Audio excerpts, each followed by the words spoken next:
thrown out there on Facebook too. So that'll probably come up tonight. Okay, my clock says 5, so. Linn-Mar Board of Directors meeting will be called to order at 5 p.m. in the boardroom of the Learning Resource Center. Can you please take roll to determine a quorum? Director Buchholz? Here. Director Maury? Here. Director Rollinger? Here. Director Walker? Here. Director Wall? Here. Director Weaver? Here. I make a motion to adopt the agenda as presented. Second. Motion by Clark and a second by Rachel. All those in favor? Aye. Opposed? All right, we're going to kick off tonight with our special recognition. Introduce Kim Volt from the high school, and she's going to recap our Marching Lions season, and we have some of our Marching Lions with us this evening.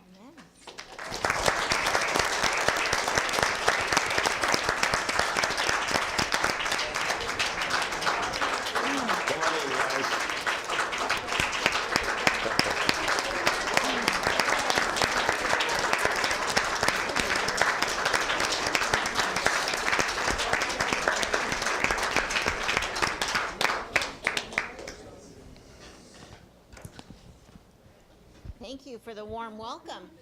My name is Kim Belton. I'm one of the associate principals at the high school, and I have the honor and the pleasure of working with the fine arts students, including these Marching Lions in front of you. The 247 member Marching Lions are under the direction of directors here, Dan Terrell, Aaron Ness, and Jen Teedy. Student leaders for the 2023 season include drum majors Jonas, Micah, Timothy, and Jace, and 45 additional students that serve as group leaders for the membership team, for the leadership team. Many of them are here tonight as well. The Marching Lions competitive season was the most successful in program history. Their show was entitled Music of the Night, which featured music from American film composer Danny Elfman. With this show, the group won first place honors in Class 4A at the Marion Marching Invitational, Bands Across the Prairie, and the Five Seasons Marching Band Invitational. At one of these festivals, they received a score of 93.6 out of 100, which is the highest total score in program history. The group also swept the Caption Awards at these 3 festivals, which include things like Best Winds, Best Percussion, Best Color Guard, and Best Drum Majors. Additionally, the Marching Lions earned a superior Division I rating at the Iowa High School Music Association State Marching Band Festival. This was their 41st Division I rating in a row. And finally, the group earned 3rd place and 2nd place among Iowa 4A schools at the Valley Fest Showdown in West Des Moines, which is considered to be, by most, the premier marching band festival in the state. Additional non-competitive performances included the Fall into Marion Parade, 4 home football games, the Linn-Mar Homecoming Parade, Metro Marching Band Classic, the Band Extravaganza, and an exhibition performance at our very own Linn-Mar Marching Band Festival. The Marching Lions are very grateful to have a tremendous team of designers and additional instructors, as well as incredible amount of support from many of their parent volunteers. So I'd like to take this opportunity to congratulate the Linn-Mar Marching Lions on a fantastic and record-breaking season.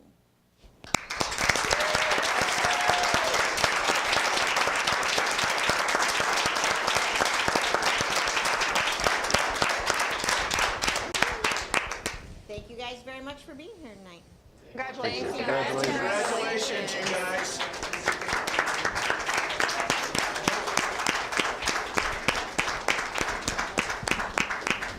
And I'd just like to say too quick, we do really appreciate the board and Amy for inviting us always to recognize our students. It's just so awesome, I think, to invite, just to recognize all the hard work that our kids put in. So thank you very much. Thanks, Kim. Thanks, Kim. Okay. Moving on to our informational reports. First up, we have some guest speakers from Grant Wood Area Education Agency who would like to share some information with us on supports and services and the partnerships they have with our district. So welcome. Thank you. I don't think I can beat that. My name is Maria Cashman. I'm the Associate Chief Administrator and Director of Special Education at Grant Wood AEA. And before I go any farther, I just want to thank Amy and the team here at Linn-Mar for being such fantastic partners with Grant Wood AEA. We have a long history of a just really productive partnership that I think has gone a long way toward building services for students and for families here in your district. With me, I have Melissa Ford. She is the regional administrator that is directly connected to your district, and she'll be talking in just a couple of minutes about more specifically some of the services and the partnership that we share. But before we do that, I just wanted to give you just a little bit of information about your folders. So we're not going to go through this line by any stretch, but on the left-hand side of your folder are some general informational items about Grantwood AEA. And on the right side, there is a profile of services document that is specific to Linn-Mar. So if you pull that out, again, we won't go through this line by line, but it does have information specific to Linn-Mar School District and the services that you're using through Grantwood AEA. And if you look at on the left-hand page at the very top, it says student enrollment, and it says for Grantwood AEA, there's a total of 73,692 students. And of that 73,000 students, Linn-Mar makes up 7,685 students, or 10.4% of our total enrollment at Grantwood AEA. You probably know we serve 32 school districts and all of the accredited non-public schools within those districts. So you make up about 10% of our total population. If you go down just a little bit, it says fiscal recap, and on the right-hand side, it says 5.9%. What that means is, while you have 10% of our student population, you provide about 6% of our budget. Now you might think, how does that compute, right? Because you're getting more services. The reason for that is we receive a large amount of IDEA dollars, or Individuals with Disabilities Education Act. That's a federal act that provides dollars to us to help us provide services for students with disabilities in all of our communities. So that's what makes up much of the difference between those two percentages. So with that, I'll stop with the finances, and I'm going to turn it over to Melissa to talk about what's more important, which is the services that we're helping to provide for your students. Thank you, Marion. I just really appreciate the warm welcome that you've all extended to me as a new regional administrator for Linn-Mar. It's been a wonderful start to the school year, and I look forward to highlighting some of the services and supports that we're currently providing. The profile of services really is just a brief report of all the services and supports that you have accessed, especially over the last school year, and I'm just going to spend a couple minutes highlighting some of the work that is currently going on as well. Really what our mission is to provide excellent services within instruction and support so that students can meet and exceed Iowa core standards here at Linn-Mar. One of the ways in which we do that is to provide professional learning opportunities, and some of those range from providing courses at our agency on site. Some of those include collaborative learning in the district, some one-on-one coaching and consultation, as well as some online modules. So there's a wide variety of ways that Linn-Mar can access professional learning. And each building, I should say, receives a multidisciplinary team of professionals that can help support teachers, administrators, and learners and families. I have the privilege of supervising many of those support staff members that are in your buildings every single day. Especially those are school social workers, school psychologists, special education consultants, speech and language pathologists, school improvement folks. There's a lot of folks that are from the AEA that are in your buildings each and every day, and I'm just really proud of representing them here today. And I also would say that I'm working collaboratively not only with Amy and also with Melissa Fricken and the Student Support Services Department this year. As for example, one of the professional learning collaborative models that we use is that we work together to make sure that special education staff at Linn-Mar have the most current and up-to-date information on best practice. So we use a collaborative learning model where we design or we co-design learning that our Grantwood AEA staff learn alongside special education support staff in every building, so they all receive a consistent message. And I really enjoyed that collaborative partnership this year in planning and designing and then delivering that instruction within every school.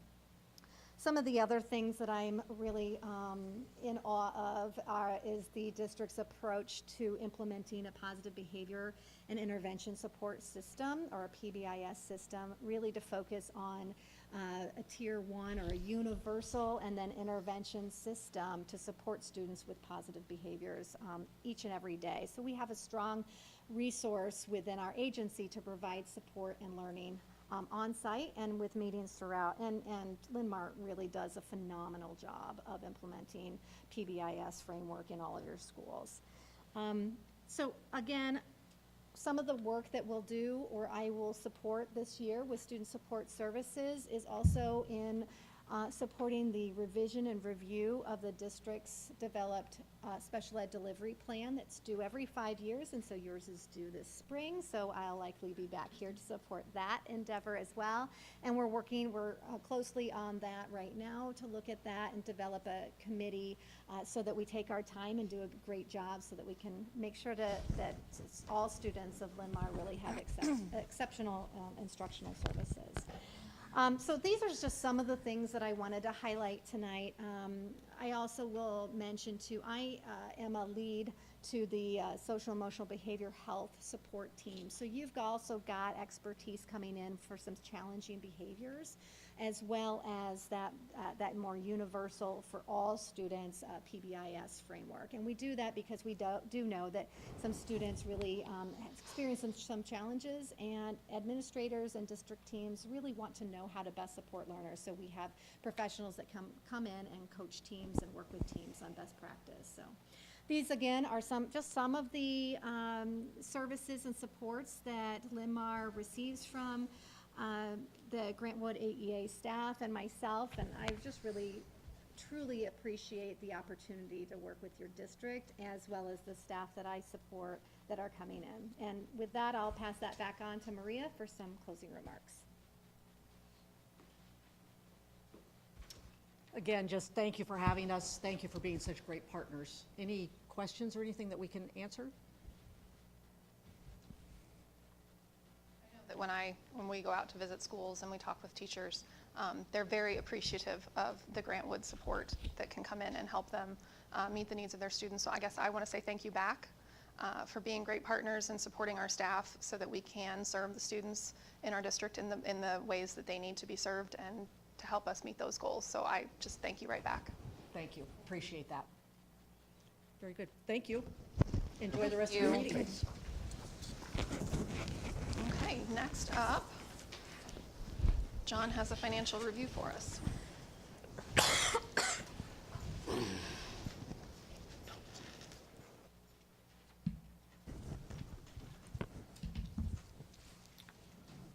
Good evening. So we're going to cover here the fiscal year end for 2023. So we'll review just the funding buckets, as we refer to those as the different funds. We'll go through the certified annual financial report, the CAR, the special education supplement, and the annual transportation report summary. So this is just an overview of the different funding buckets that all public school districts have access to. We'll start there on the left, the general fund. Revenues for that come from property taxes, state aid. That generally pays for salaries, benefits, materials, utilities. Roughly 80% of that is salaries and benefits here at Linn-Mar, and that's pretty common across the state, right around that 80% range.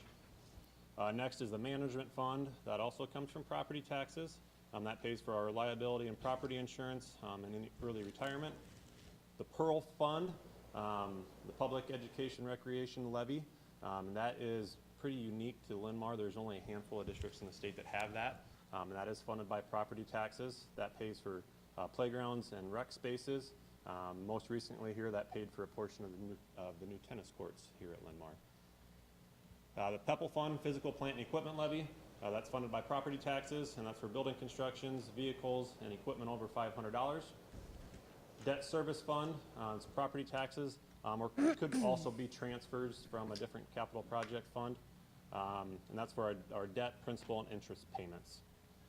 Next, there's our SAVE fund, Secure Advanced Vision for Education, also known as the statewide penny tax. That pays for capital projects, technology, very similar uses there to what's in the PEPAL fund. Then we have the student activity fund, nutrition fund, and other enterprise funds. So those funds there, student activities, admissions, fundraising, student dues, those sorts of things, and those supports our co-curricular activities. Nutrition fund, and it goes without saying that there's our funded by meals and federal and state reimbursement, and that pays for our breakfast, our lunches, those sorts of things.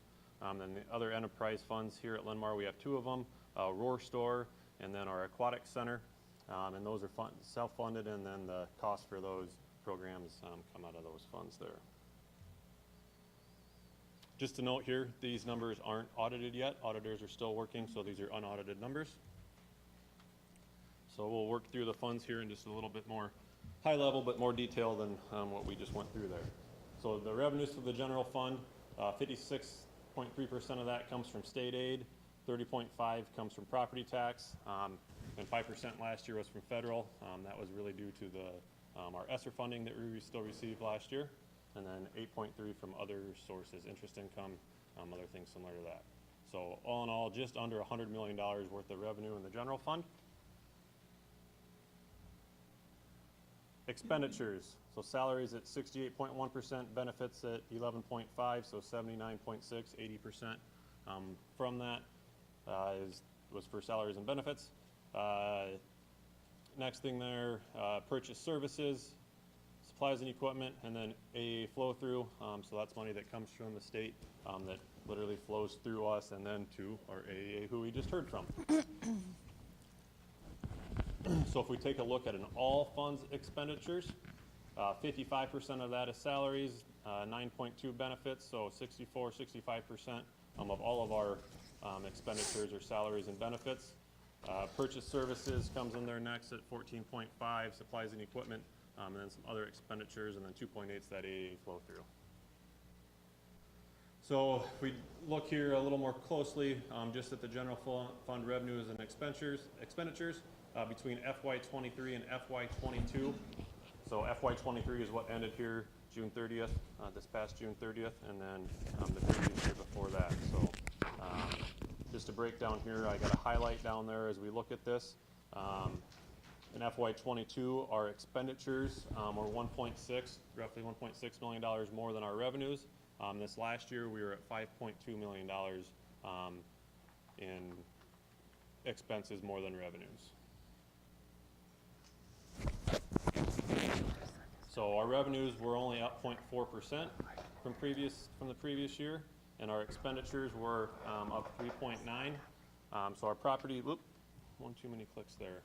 Property tax and state aid is really what drives our revenues, and then our SSA. So last year we were down 120 students, and our SSA was at 3%. Federal sources decreased by 12% due to that ESSER funding from the previous year. And our expenditures are up 3.9%. The majority of that is the salary and benefits, and then also still some of our related costs related to the learning recovery post-pandemic. So the financial metrics that we look at, the blue line on top there, that's our UAB ratio, also known as our unspent balance. So that's 9.93%, which is still above our target. And then our solvency ratio dropped to 6.65%, which is below our board goal of 7%. One thing to note there is our TPRA grant. We had we had expenditures for that last year. Our revenues didn't come in for that until after the close of the fiscal year. So we're still waiting on some of those revenues for that program now. If we would have received all those revenues for that, we would have been above that 7% solvency ratio. You know how much above, or approximately where we would have been? Oh, I don't off the top of my head. That's okay. So the general fund balance breakdown, as we looked at what's restricted, assigned, and unassigned, 5.8, 5.9 million is unassigned balance, assigned balance of 535,000, and 446,000 in restricted balance. So just some notes on what that really means. So the restricted are things that just have specific uses that we have to use those for. So it's things like our categorical funding, state grants, or allocations that says that we specifically have to use those for those expenditures. That's restricted. Assigned, so that's an assigned. So it's assigned to be used for something. It's not quite as restrictive as a restricted balance, but it's not like an unassigned, where unassigned we can use for what it needs to be used for within the governance of the general fund. So some other funds here, student activity fund. So this is comprised of the athletic clubs and other activities accounts. Really the thing to note here is that they have to maintain a positive balance, which as we see they did last year. The fund balance didn't grow quite as much as the previous year, but still grew $49,000, so that is a good thing there. So the increase in the revenues and expenditures is really primarily due to being back to kind of pre-pandemic operating procedures for the first year here since the pandemic. So more people participating, more people going to events, those sorts of things is really what leads to both the revenues and the expenditures increasing. Management fund expenditures are up slightly here.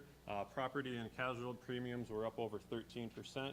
And I know they were up the previous year as well, so that's one expense that has just continued to increase over the past couple of years. Pearl Public Education Recreation Levy. That revenue is generated through a 13.5-cent tax levy. Expenditures this year increased dramatically there for that tennis court project. So as you can see, that generates in revenues last year just under $350,000. So this isn't a fund that we totally expend every year, but we kind of save and plan for some of those larger projects using the revenues across multiple years. Save fund. These are the tax dollars that are collected at the state level, and then they are distributed per pupil, roughly $1,000 a student, give or take. So the revenues and expenditures there look like they have quite a big of an increase. That's due to the issuance of the sales tax bonds that we had last year. Other expenditures out of SAVE had technology of about $1.5 million. Principal insurance payments right around $5 million. We do have $50.73 million of SAVE debt outstanding as of June 30th.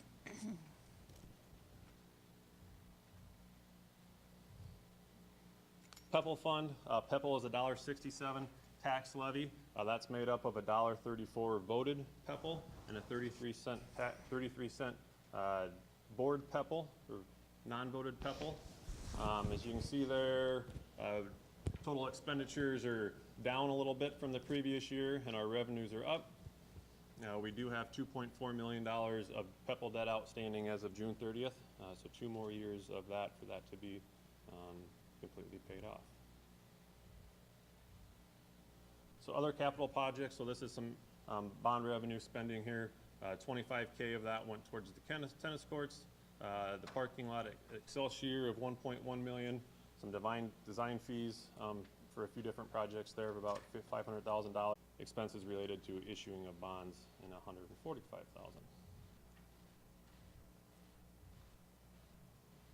So debt service fund, so this is what pays our principal and interest payments for our bonds. We have $63.8 million of general obligation bond debt outstanding as of the end of, and that is a typo there, I apologize, that should say June 30th, 2023, not 2022. So our enterprise funds, food and nutrition. So we have some participation, so our revenues went down about $500,000. Really that's attributed to participation being down because the meals aren't fully funded by the federal government like they were there for a couple years. So less kids eating breakfast, less kids eating lunch. Expenditures increased just a couple percent there, and really that's due to the cost of goods and then also in the increase in salaries and benefits for food and nutrition employees.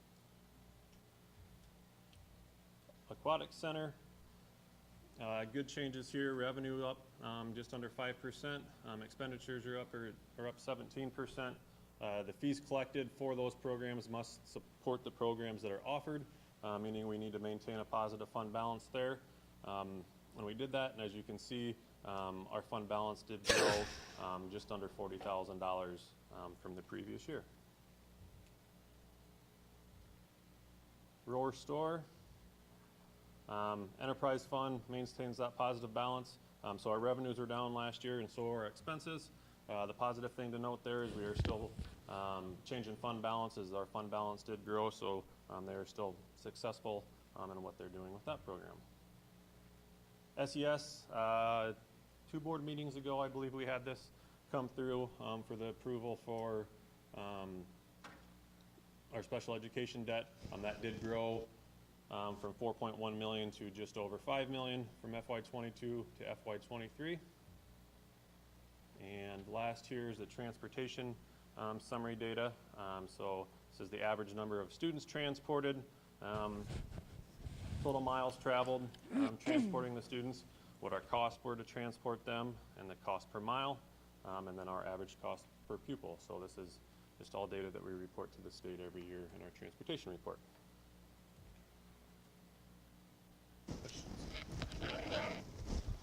Questions for John? I have a small question. Do you have any insight I know one of the hot topics that we've been talking about is transportation. Yep. And how we save costs without having significant impacts on families. And I noticed in that our cost per pupil has increased. Do you have any insight as to why that has increased so substantially over the past few years? It could be a couple things. So increase in salaries and benefits, and that's always the number one thing that we look at first. Because of the shortage, we had to adjust salaries to try and recruit? Because of the shortage, yep, that's one thing. And then the other thing that varies from year to year, and especially right now, it's kind of gotten a little bit with lead times on purchasing vehicles and such, that we might have purchased something or issued a PO in a previous year and then actually had that expenditure in another year. So that'd be one thing I need to look into is what was our vehicle purchases, because that does all add into our transportation cost, which can make that look a little different just because of how long it's been able to take to get buses and things in. The solvency ratio chart that you had up there, I think the other one was it, I forget, UAB. Yep. I'm assuming both of those, our goal is to not be below 7% on both of those, correct? Correct. And I heard you say that if the timing didn't work out, that we would still be over that 7%, but there's certainly a downward trajectory on that solvency ratio, and I don't claim to be an expert in school finance. I know that there's a ton that goes into it, but I know that solvency ratio is something that is very important when we were talking at, IASB conference and stuff in the financial classes that I took. Are we doing enough with the changes that we made last year to turn that trend around so we don't get below that 7? And I believe it's at 5% is when the state can actually come in, I believe. So are we doing enough there? Do we know that yet? Do we have enough information? I would say we don't know that quite yet. So there's 2 ways of changing that solvency ratio. That's either increasing revenues or lowering expenses. So that's the only way to change that. So obviously that's something we're trying to do to get back up above that 7%, but I would say that we're probably not quite there yet to make those projections for next year. John, can you also address Director Rollinger's question about when the state would come over and intervene? He mentioned 5%, but we don't have to go before the school budget review committee unless we would be negative. Oh, okay. Correct. Okay. Yep. Thank you. Well, just a couple items. I went back into the archives a little bit to see where we're at for our property tax levy trend. And when you go back to 2013 or even before that we were over 18 point whatever quite a few times. 2013 it went down to 17.73, and it was down at that level or below, actually quite a bit below. Went down to $17 one year, 38, 37. Then we had the bond issue, and I believe that was in 19.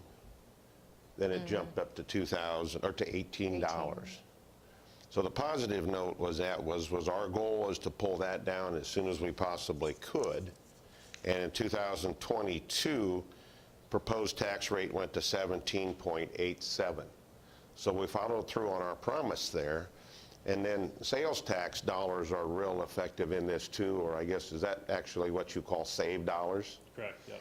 So the sales tax dollars that come in, and it's hard to project what that's going to do for us. So that's a real critical piece, because sales tax dollars can only be spent on 3 items: facilities, buildings, technology, and lowering the tax rate. So as we move to that, move that forward, there is always that potential. And a goal that we've always had at Linn-Mar as a rule is we don't want to put that tax levy rate any higher than we absolutely have to, because we don't have a desire to, quote, bank money from our taxpayers, from our constituents, consumers, or whatever that is. And that's a dialogue that we had in finance meetings. I've been involved in that for 12 years. And we've always talked about it, saying, yes, we could raise that. However, I don't think we should today. I don't think we should today.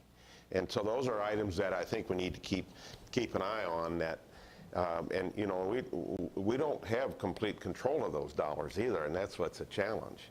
You know, when, you know, the tax dollars that we each pay for our property taxes aren't always in our control. But that's a discussion for another day. So anyway, I just wanted to point that out, that our trend when I was first on the board was, I think it was as close to 19 once.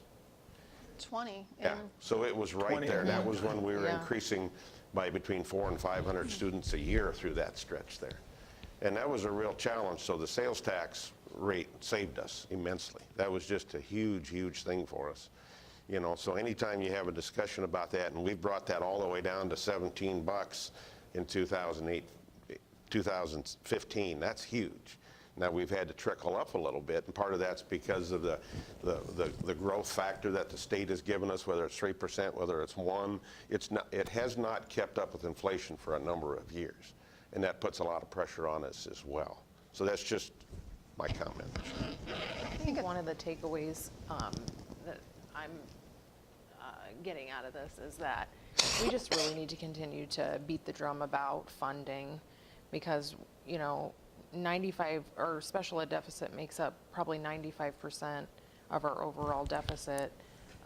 We, you know, have to pay salaries and benefits, and there are increases in that every year beyond our control. And I just think that, you know, we really need the state to step up and fund us adequately. They haven't been doing that, and I've watched these numbers you know, balloon over the years, and they're just not making up the difference for us. And I think that it's important to note too that when we talk about, you know, we just did the allowable growth a couple meetings ago, and yes, we got the additional spending authority to cover the $5 million deficit. That didn't come with additional cash. That's where we dip into our cash reserve levy. And so, you know, having the spending authority doesn't mean that doesn't come with extra money when you're given the extra. When you go back and say, okay, our special education deficit is $5 million now, can we spend that and make ourselves whole? Yes, you can, but you have to use your cash reserve, which then our reserves go down. So it's a constant balance, and I know I've gotten questions about that. So it is something that none of this is easy, and none of it is just, all the different buckets have all kinds of different rules, and I agree with Rachel. We need to keep talking about what's funding each program, where the revenue is coming from, what our expectations are, but then also, you know, we only control what we're given, not how much we're given. So I do think that these are important conversations to continue to have, because the general fund itself is healthy until you start adding in the underfunded mandates and programs that we just aren't given adequate funding to cover. So, one other thing I think we need to emphasize with Barry and his property tax and what Britt just said is the unknown factor of kind of property poor, as far as how we're going through that.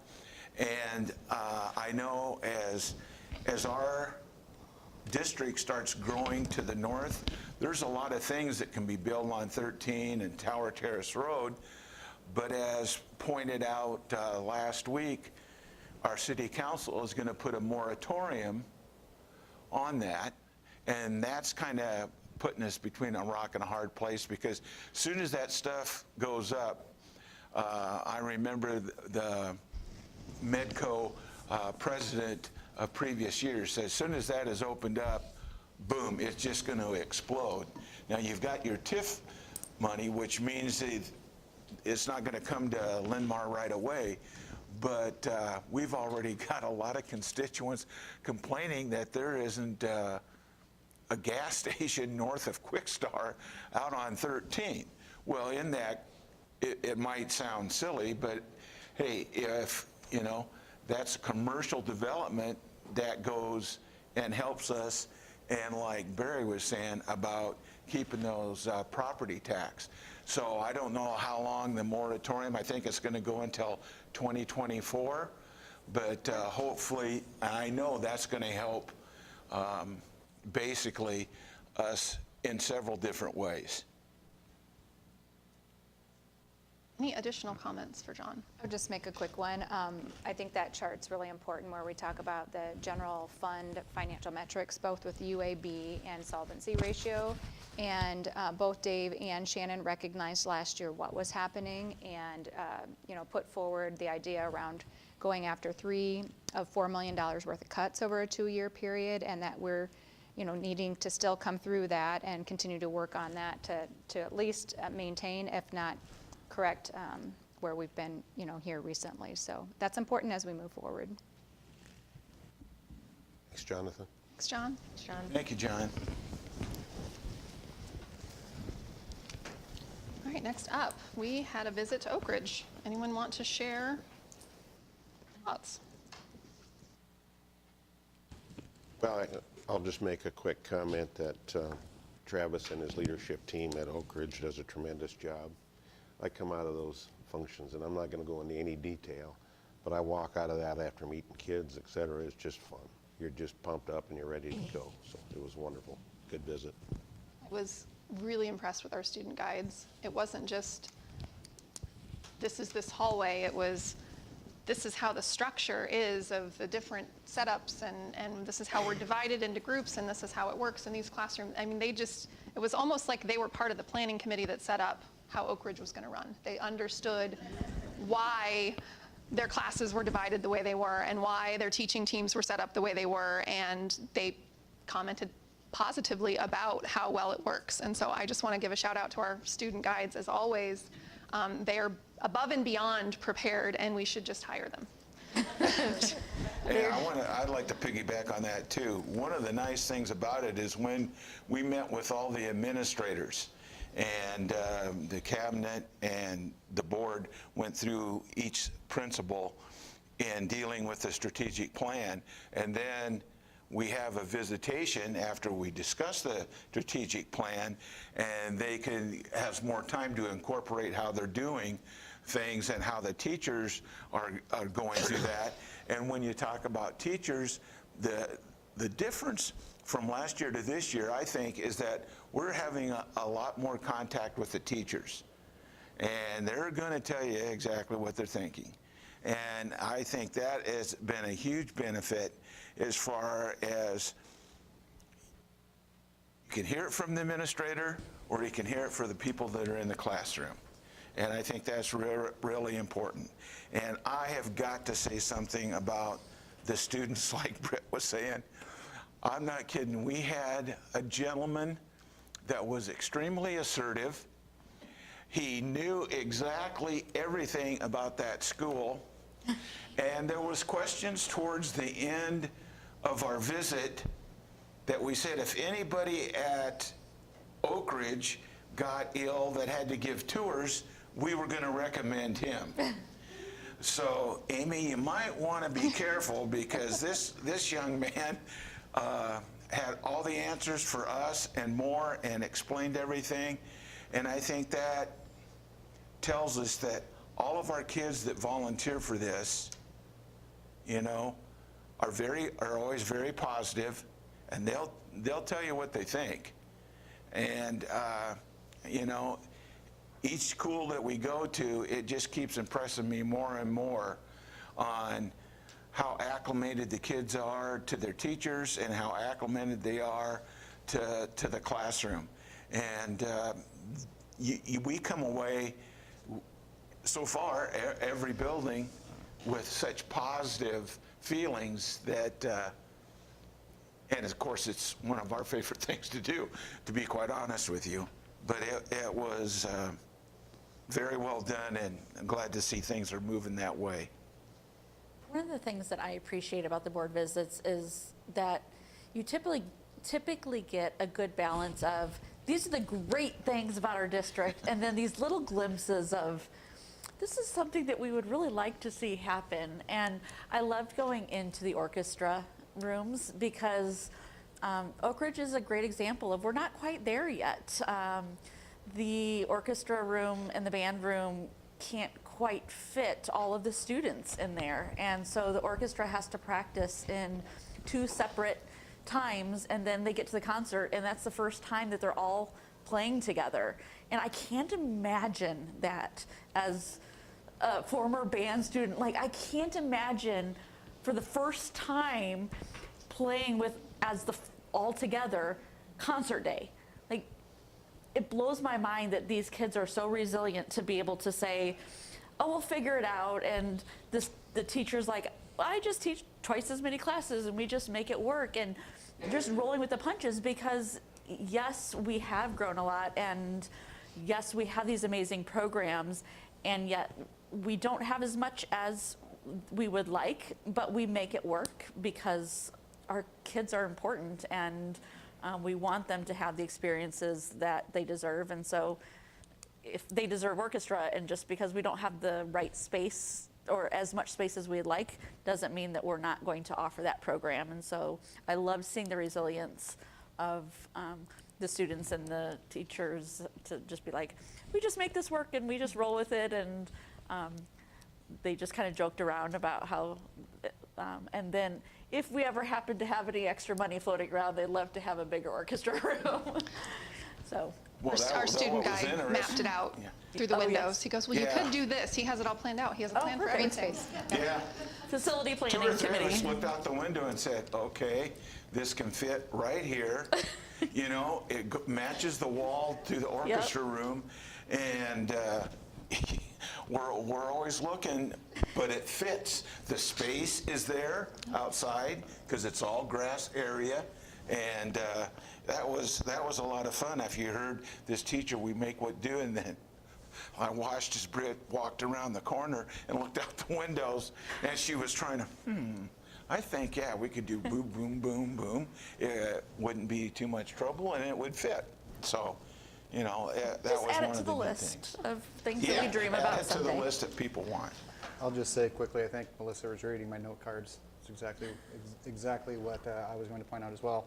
I mean, there's a problem there. It's a good problem, honestly. Yeah. It's, you know, tonight with the marching band here, I've said it 100 times, our fine arts are second to none.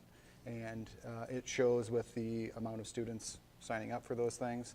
And, you know, I was actually a little bit shocked as well, going from the intermediate buildings into, you know, their classrooms for orchestra and choir, and then the stark difference there. But again, them making do, and obviously doing a wonderful job. We're seeing lots of really great things come out of those schools, and I appreciate all that they're doing there. But I also want to say thanks to Travis and his whole team for having us, and digging in a little bit there at the beginning of our meeting on, you know, kind of the abbreviated version that we saw the week before in the session across the hall here, and kind of showing what they're doing specifically. I appreciated that and bringing that kind of full circle. So thanks to everyone involved. No promises, but we are all now very aware of the orchestra band situation at Oak Ridge.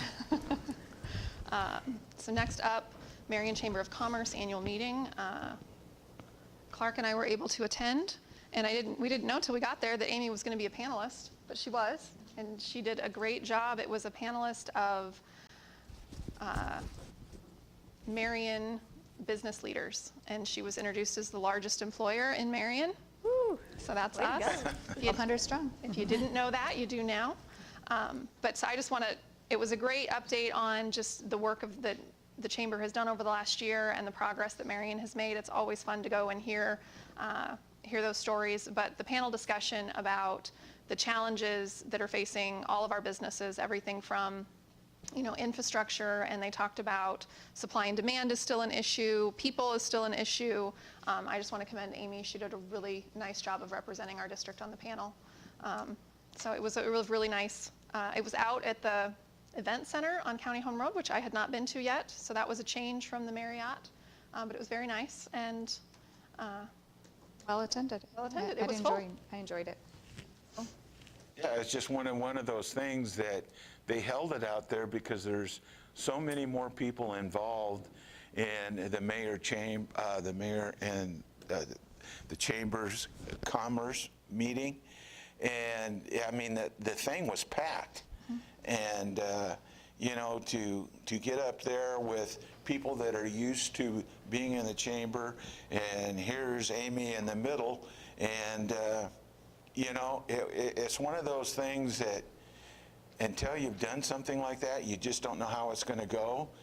And I agree with Britt 10,000%.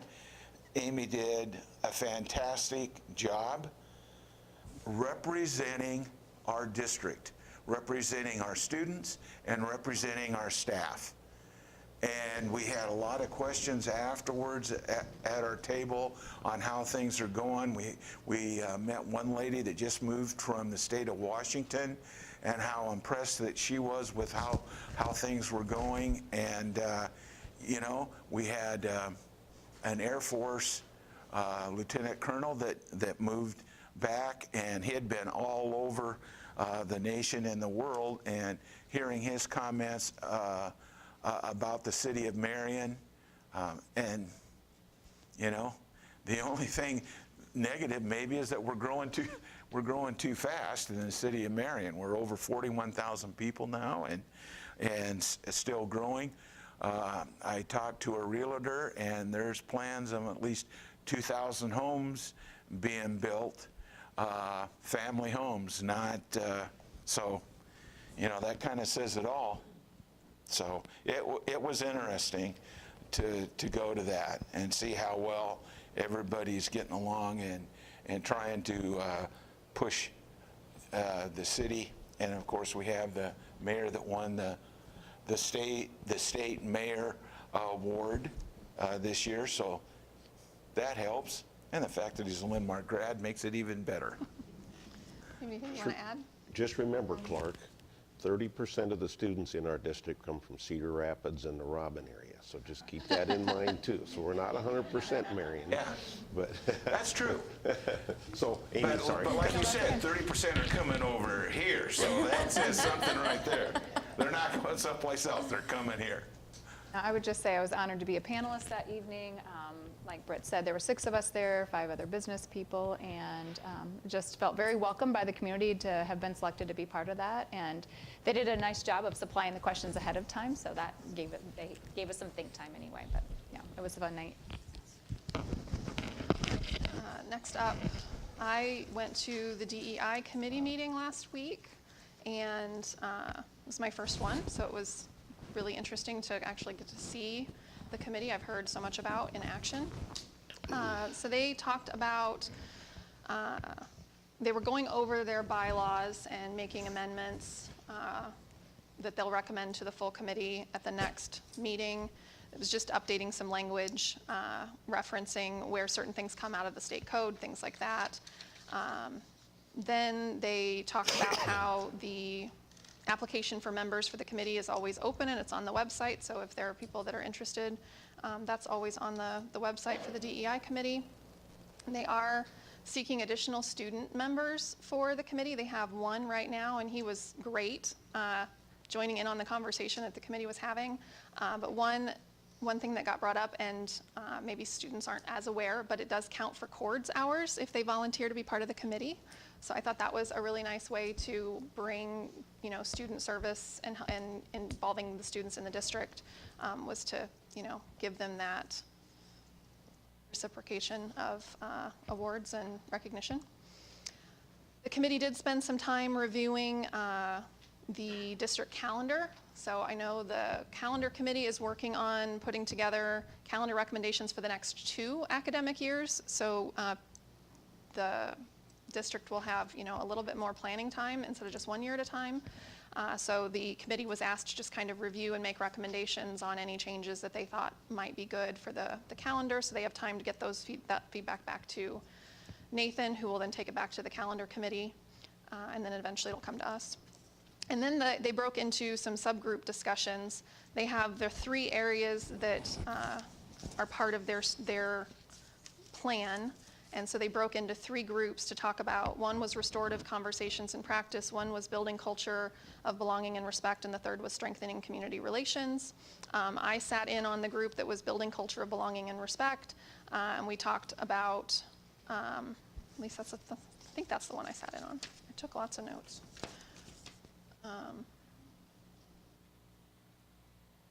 Yes, that's the one I talked about. And so they were just talking about different ways to look at the community feedback and the survey feedback, and how to take that and make it into actionable steps, and where they needed to learn more. Conversations came up about anti-bullying, and talking about maybe the committee wants to learn a little bit more about the new Character Strong program and how that might fit into their work, so they can understand more of what is already happening with this new program. So it was a really good conversation. So I enjoyed going. Any questions? All right. I believe their committees are going to keep working, and then they should be bringing us some recommendations maybe in the new year-ish, I think.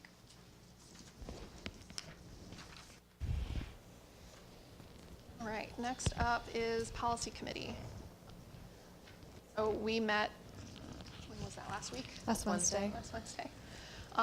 For another meeting on just some updated policies, which are on the agenda later. It was pretty smooth. It was a lot of stuff that had been tabled that we were just waiting on, additional information or feedback. So we can go through that when we actually hit the policy recommendations. But it was for a policy committee meeting, it was only an hour, so. I have nothing to add. Lion Learning. Let someone else talk first this time.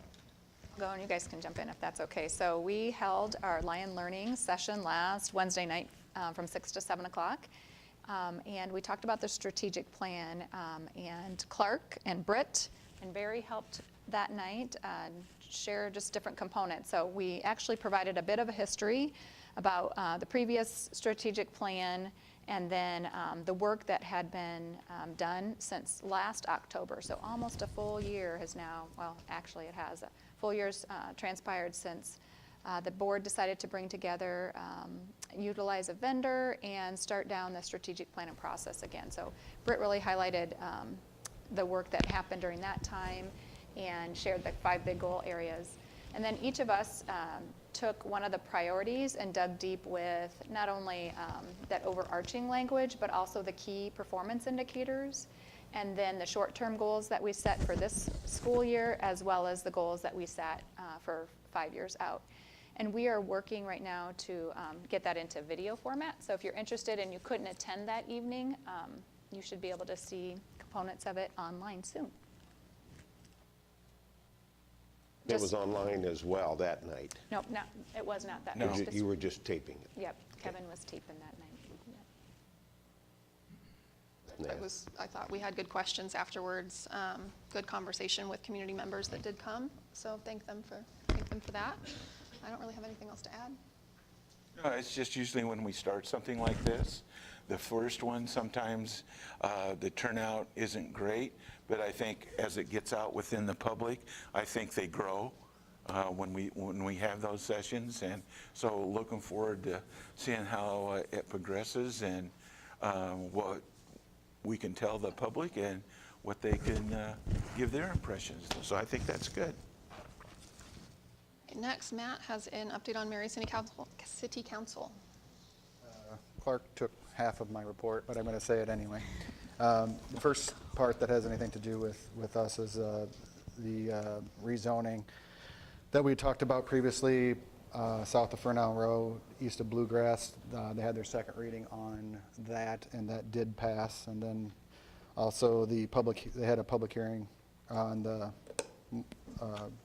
moratorium that Clark was mentioning before, and they had their second reading on that as well. And what affects Linn-Mar the most is the Tower Terrace part of that moratorium. They did vote on that, and it did pass in its second reading as well, so that moratorium will be in place. Well, I'm sorry, we were kind of guessing. How long did you see the date that's out till? Is it a full year? Or is it... I believe it's a full year. When you said that, I'm like, oh, I don't know if I caught that for sure, but I will go back and check for sure, but I believe it was a year. I know it's something that if I get permission from Amy and Britt, that I'm going to look into that a little bit more from the district's standpoint of view, because they will be there at the auditorium on the 25th. The entire city council and the mayor will be there, just kind of, since nobody's running against them, there to just make some comments and visit with the people of our district. And I thought maybe I could find some things that way. You don't need our permission.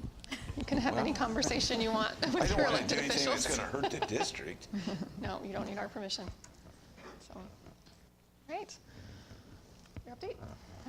So I have a few honors and notes of congratulations to share tonight, among some other things. But Chamber Singers honor. Congratulations to the Linn-Mar High School Chamber Singers for being selected to perform at the 2023 Midwestern Region American Choral Directors Association Conference, that's a mouthful, in Omaha on February 9th.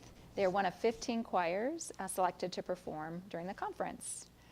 We mentioned National Principals Month, Custodians Day, World Teacher Day last time, but I do not think that we gave a shout out to our school lunch heroes.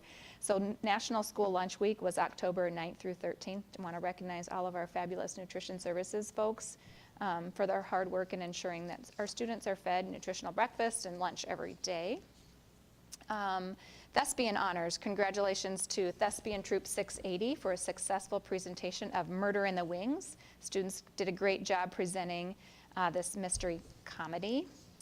A few other notes of congratulations to our Linn-Mar High School girls cross country coaches, and for two of our girls that qualified for the state meet this week, Allie Buck and Haley.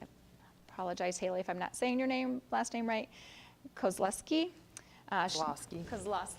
They'll be running this Friday in Fort Dodge at the state meet, as well as shout out to our Linn-Mar boys cross country coaches and to Riley Kuhn, who would also be running this Friday. Our girls play tomorrow night, play volleyball at Dowling, so headed over there for second round play. And then our football team qualified for the round of 16, and they're going to play at Southeast Polk on Friday night. So we've got a couple of our groups headed towards Central Iowa this week. Congratulations to them. Last week we hosted parent-teacher conferences at the elementary, intermediate, and middle school levels. We always enjoy opportunities to talk to our parents. Those were on Tuesday and Thursdays. Lots of different meetings happening in the district. I'll just jump down to some construction updates. As far as the performance venue, they're still working on construction documents. Those are in progress. There was a recent meeting with the city zoning, and that's occurred, and all drawings have been approved by the city. OPN continues to meet with a small subset of staff over here on things like AV and technical theatrical lighting. And they made us aware last week moving to a different building now.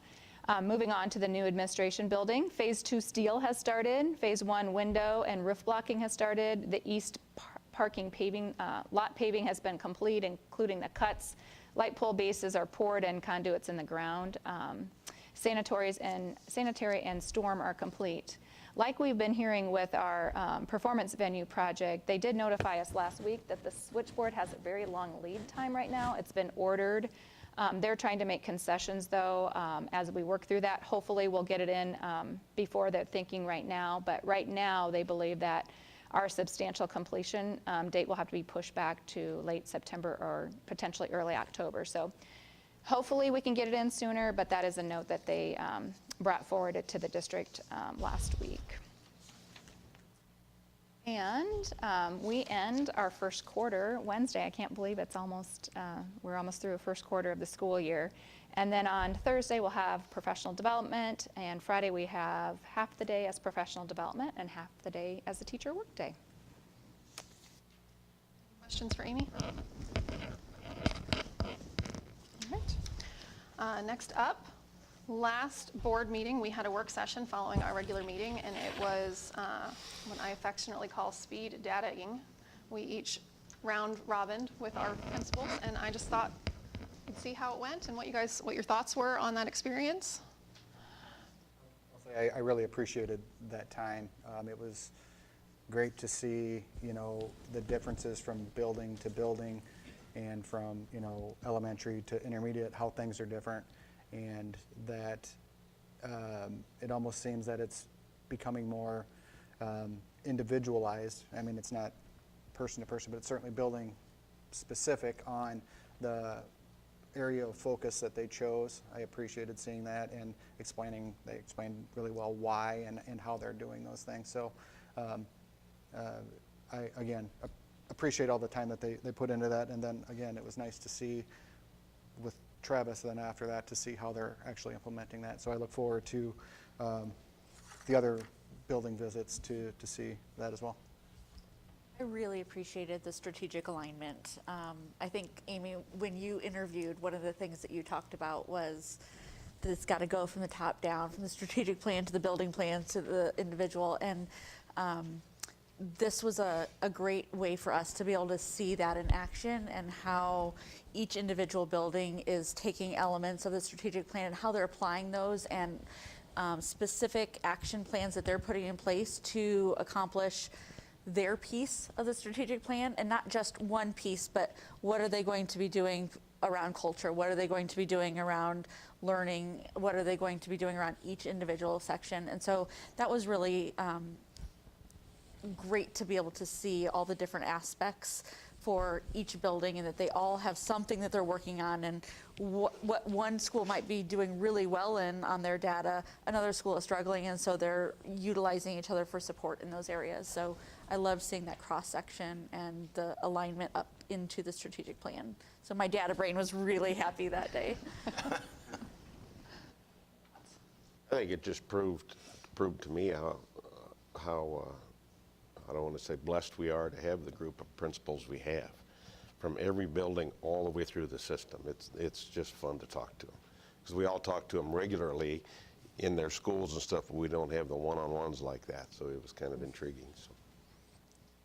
Appreciated their enthusiasm, and I appreciated that no matter what the area is that they were targeting, there was such a positive attitude and a real belief in the kids that we can improve, and a real desire to make sure that kids are, attaining their, full potential. And, like Barry said, I think it's just such a blessing that we have such incredible educators and administrators leading the district.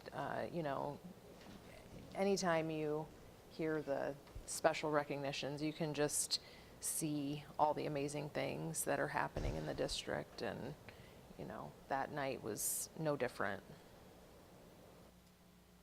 I think it's something that we've never done, that I hope that we continue to do.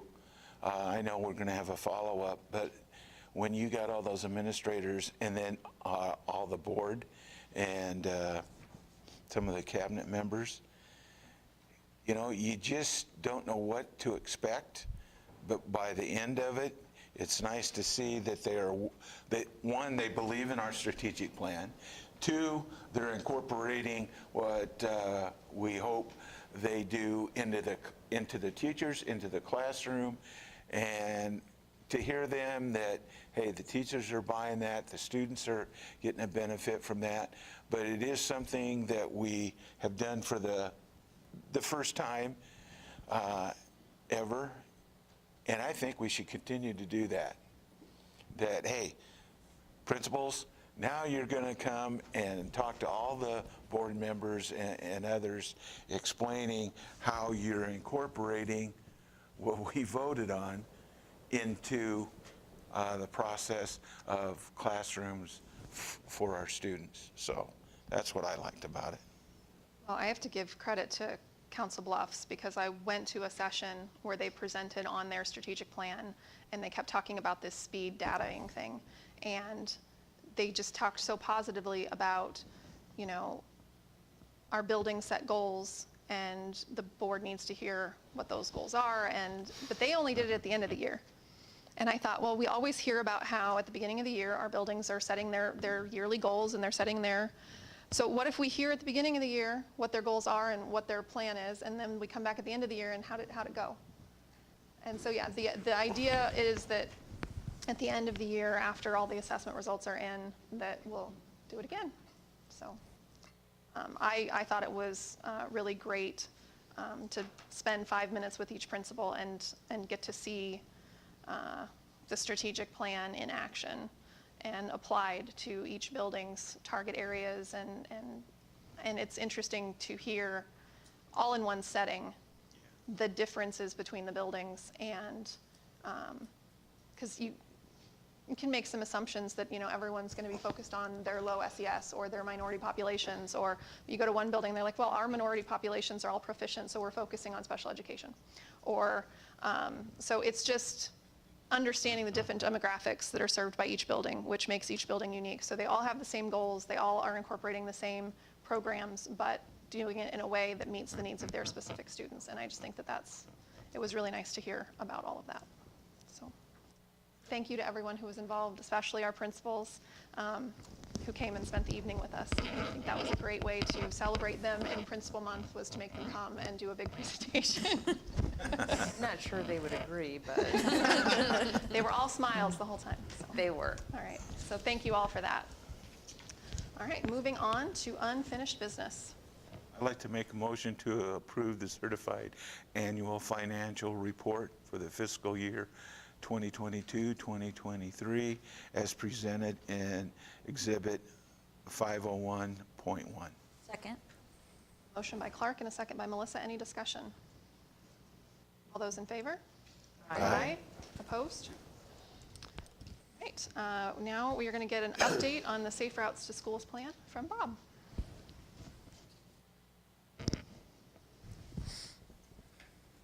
Good evening, everyone. Some updates since we last presented the Safe Routes to School plan.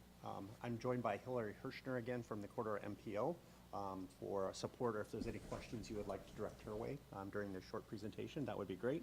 Some things about Safe Routes to School. Again, our #1 priority is getting our kids safely to school.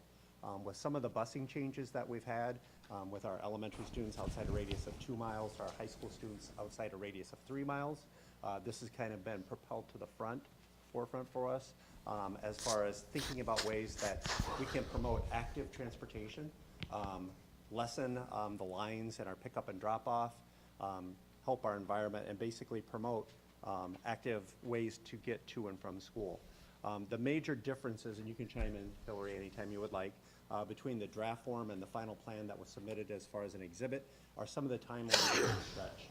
In meeting with city council or city people that work on the committee, they just felt with some of their budget constraints, which we're all feeling now with some property tax rollback, some of those timetables have been elongated. It may have been from like 3 to 5 years, and now most of those read 5 to 10 years, just to give us some wiggle room on those and to make sure that they're still on our agenda, but fiscally we may not be able to capture those as quickly as we may like. The things that relate to our school that were adjusted on the final plan is just the idea of when we build new schools, thinking of taking some consideration how they're sited that would promote active transportation, rather than, you know, a lot of times we're building on where new developments may be. How can we incorporate ideas of active transportation as we develop those schools and move our district forward? One of the things that this committee is starting to be is a conduit from some feedback to the city also, or from the city to us. And we are aware, and the city's well aware, that we don't really have a sidewalk on Indian Creek Road. There's still problems off of Albernet Road with kids walking to and from school, and they're aware of those situations also. It's not like they're going to go out and pave sidewalks for us at the split, but I know that there are some grants and funding that are discussed that could possibly benefit us as those things come available. One of the things moving forward, here's an example of that just came up in some communication with the city. Some of our constituents would like a rapid flashing beacon at the intersection of 35th and McGowan. And the city's out communicating with us is like, how many students would that be? Is it really a necessity there? Are there some other things we can consider before that? And so that communication between our district and city is just continuing to increase. In fact, some of us, Amy, myself, and I think transportation, we're in a poll right now to figure out a time to meet with some city representatives to start talking through these things, how we can support each other with getting kids to school safely, crossing our streets. You know, I think of crossing 35th as one of our major, especially at McGowan, and I also think of any students that are having to cross 29th. Today, when I was driving out to Boulder Peak, you know, there are kids biking, but now it's getting darker in the morning, so that's gonna be, you know, that's another thing that we're gonna have to consider moving forward. The time for active transportation is rapidly shrinking as it's getting darker and the winter is approaching, but we wanna make sure that we're ready for spring, and we can get those building champions in place, and we can really examine what are the best routes for kids with the sidewalks we have, and think about future growth with that. Okay, okay. Any questions for Bob? You mentioned the two streets that don't have sidewalks currently. Have there been routes identified for the students that do need to walk to those schools that they can still get to school safely? Yes, and talking with Chad, and it's more of an intermediate, I would think, with kids going there. I know that Chad does have a crossing guard, and it depends where they're at, where the students come from, to help them get across that street safely. I'm a little bit more concerned with the 35th and McGowan, just because that is a very wide street, and the rate of speed there, I think it's a 35-mile-an-hour zone right there.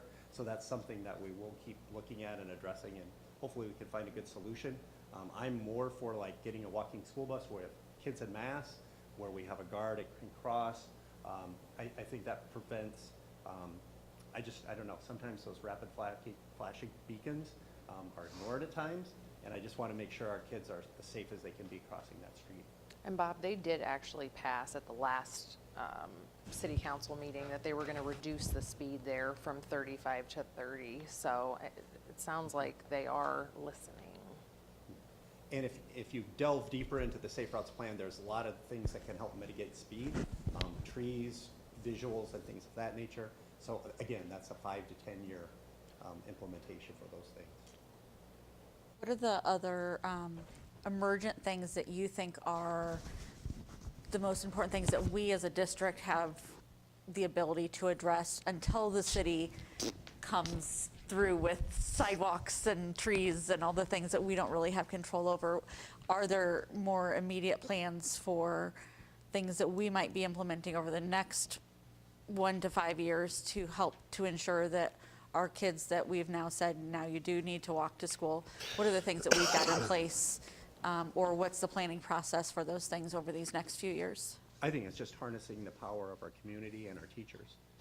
Because if we can get Safe Routes to Schools champions at each building, if we could get volunteers that will help lead walking school buses, and just again, educating our parents and our students about roundabouts, traffic rules, bicycle safety, all of those things, that can have a huge impact moving forward. And those are all things that we can control that are really fiscally minimal on our part. We have great volunteers in this district. We have great parents in this district. when organized, we can really mobilize our human capital to make this work. So will the committee continue to be meeting and organizing that work? Yes, we will. Okay. We have some metrics that we're going to look at. I'm just wanting it to get approved so we can get started and getting those Perfect. champions rolling and identifying individuals at each building, teachers Perfect. to work that, and then again, looking at expanding it at some other buildings also within our district. Can you give me a list, obviously Indian Creek Road, but there's others that parents are concerned about?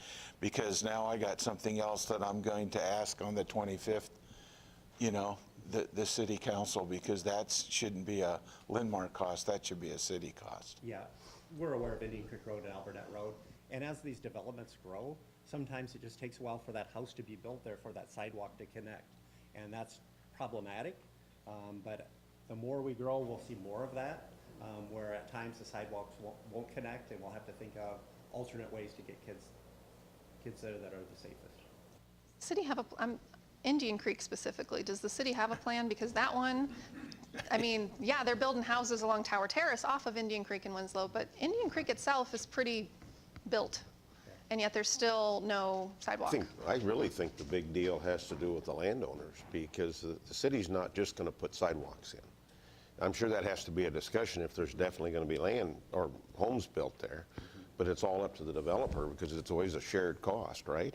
Well, I I'm also looking think at- it has to do, I also think it has to do with the landscaping there, because, you know, on 35th Street, where we have those little houses and that kind of weird development north of 29th, and you can't make a sidewalk there, I don't believe, because of the little retention pond or what have you that's there. And if you walk Indian Creek, I've walked it so many times, I think that landscape is pretty challenging, putting in a sidewalk. I think that may be at least part of the reason. I'm sure they know about it because it's come up Yeah. quite often. Yeah. You know, right? Yeah. And I'm thinking our initial meetings and subsequent meetings after that will help clarify school responsibility, city responsibility, and how we can mutually help each other to get kids safely to school. Other questions? I make a motion to approve the safe routes to school plan as discussed. Okay. Thanks, by- Bob. Motion by Rachel, second by Clark. Any further discussion? All those in favor? Aye. Opposed? I'd like to make a motion to approve Grant Wood AEA District 7 Director to support Jim Green as Director of District 7 for the Grant Wood Area Education Agency Board of Directors. Second. And I just want to make a comment, thanks for that.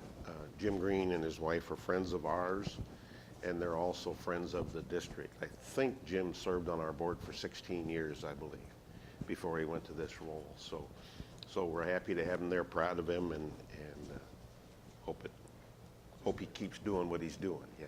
Just a quick question. I'm assuming his name is on here because he's the only name. Yes. Yes. There is no one else Okay. running. All right.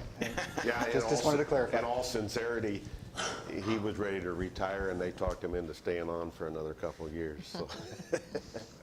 Oh, if there was a whole ballot, we'd have a whole different conversation. Yeah. But there's Okay. just Jim, and luckily, just Jim is great, so. Yeah. Can you please take a roll call vote? Director Buckles? Yes. Director Maury? Yes. Director Rollinger? Yes. Director Walker? Yes. Director Wall? Yes. Director Weaver? Yes.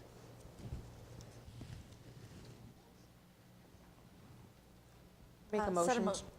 Motion to approve the resolution fixing the date for a public hearing on the proposed issuance of approximately 33 million school infrastructure sales, services, and use tax revenue bonds for the use in the construction and furnishing of the new Performance Arts Center for 5 p.m. on Monday, November 20th, 2023, in the boardroom of the Learning Resource Center. Second. Motion by Melissa and a second by Rachel. Any discussion? Please take a roll call vote. Director Maury? Yes. Director Rollinger? Yes. Director Walker? Yes. Director Wall? Yes. Director Weaver? Yes. Director Buckles? Yes. Motion to approve the open enrollment requests as presented. Second. Motion by Melissa and a second by Clark. Any discussion? All those in favor? Aye. Aye. Opposed? Okay. Make a motion to approve the first reading of the policy recommendations as presented in Exhibit 604.1. Second? A motion by Rachel and a second by Melissa. Any discussion? Have a couple questions. I appreciate, again, the time Amy spent with my question that I sent Friday night regarding, because I knew that policy 205.5 had gone back or was tabled in the policy committee for some questions. So we got that question answered, and it was a good question relating to viewpoint discrimination, so I appreciate that.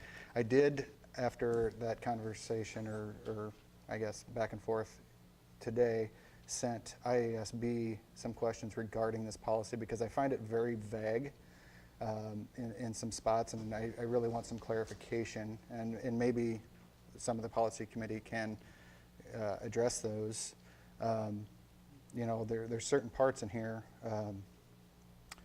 specifically, it says in the second paragraph, additionally, board members should be aware that protected speech can still be subject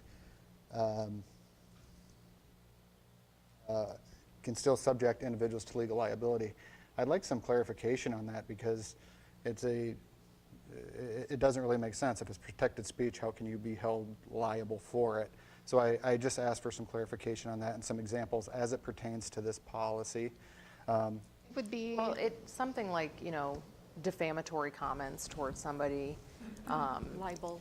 Yeah, libel. You can't, I mean, it's free speech, but there are limits to free speech. Right, so again, I'm just looking for clarification on some of those things because it seems Yeah, a little no. vague. And if, you know, I don't know if there is some way to tighten that up. Some of the other questions I have is, you know, what's the enforcement mechanism to this? It's not, it's a policy. It goes under the Board of Directors Series 200, so it's more outlining our responsibilities, making us aware of the legal ramification of our actions. But in the case, in the example that was given, the, what is it, Knight First Amendment Institute at Columbia University versus Trump from the Circuit 2019, the citizen that was blocked filed the complaint. So it would be, in terms of viewpoint discrimination, if one of us blocked someone on social media or something like that, that person could then file a complaint. And because we're elected, this is elected positions, then this is more just letting you know this is how the law works. The board wouldn't hold you accountable in terms of like the legal ramifications. It would be the community, but this is to make board members aware of what our position requires us to understand.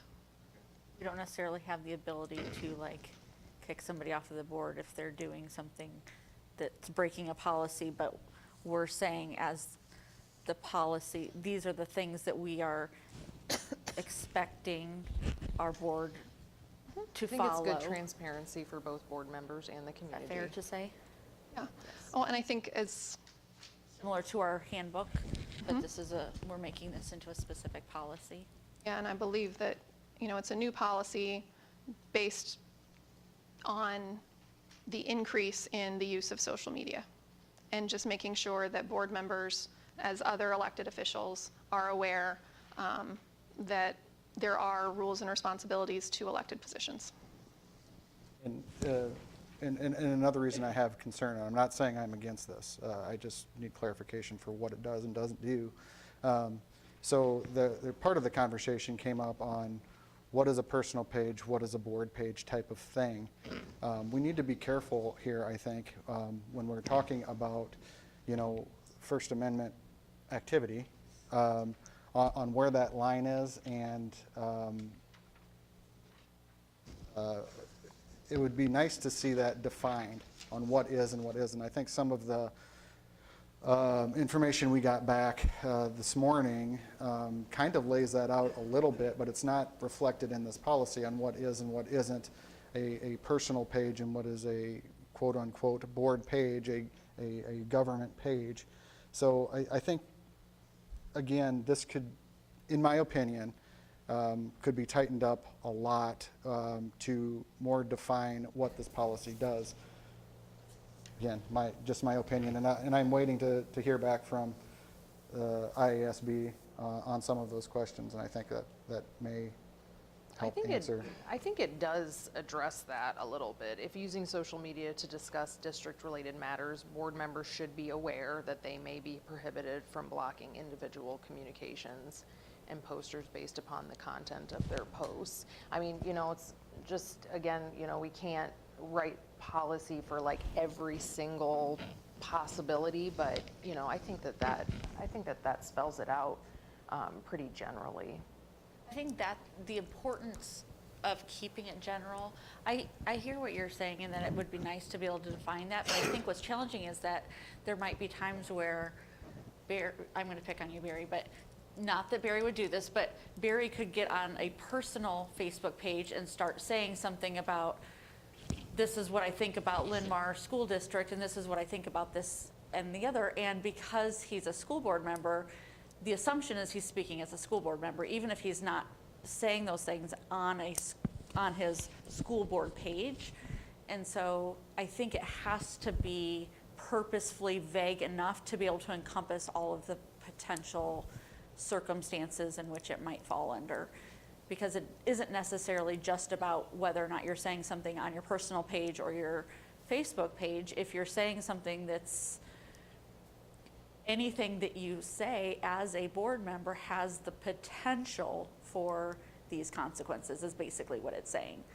Regardless of where you are, what you're doing as an elected official, this is what you're signing up for. And it's not always fun, but that's what, like, that's why we have to turn over all of our cell phone records when we get FOIA'd, because just because we're not on the clock doesn't mean that those communications aren't relevant. I think, Melissa, I think you're making a good point, because we as board members, you had mentioned our handbook that we sign, and I think it still goes back to us as Christians, us as morally and ethically strong people.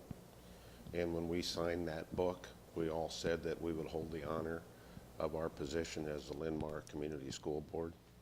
And I really think that's really critical moving forward, all of those pieces, because we all know what the news media can do. And that's why a lot of us are very, very, very cautious on what we respond to or what we put out on Facebook, per se. I don't have a board Facebook page. I just don't have one. I just don't feel comfortable with it. And that's why, as a board, you know, we've made a decision over the years that the board president is our spokesperson on the board for that reason, so that we can have a quote, straightforward discussion. Unified voice. But, you know, with social media the way it is, and with Twitter, et cetera, whatever that is, I think this is something that's gonna, so Matt, your questions are good, seriously, because otherwise it's a constant moving target, I think, and cleaning it up is probably a good phrase, and, you know, how make sure we have ourselves covered as far as that goes too, so.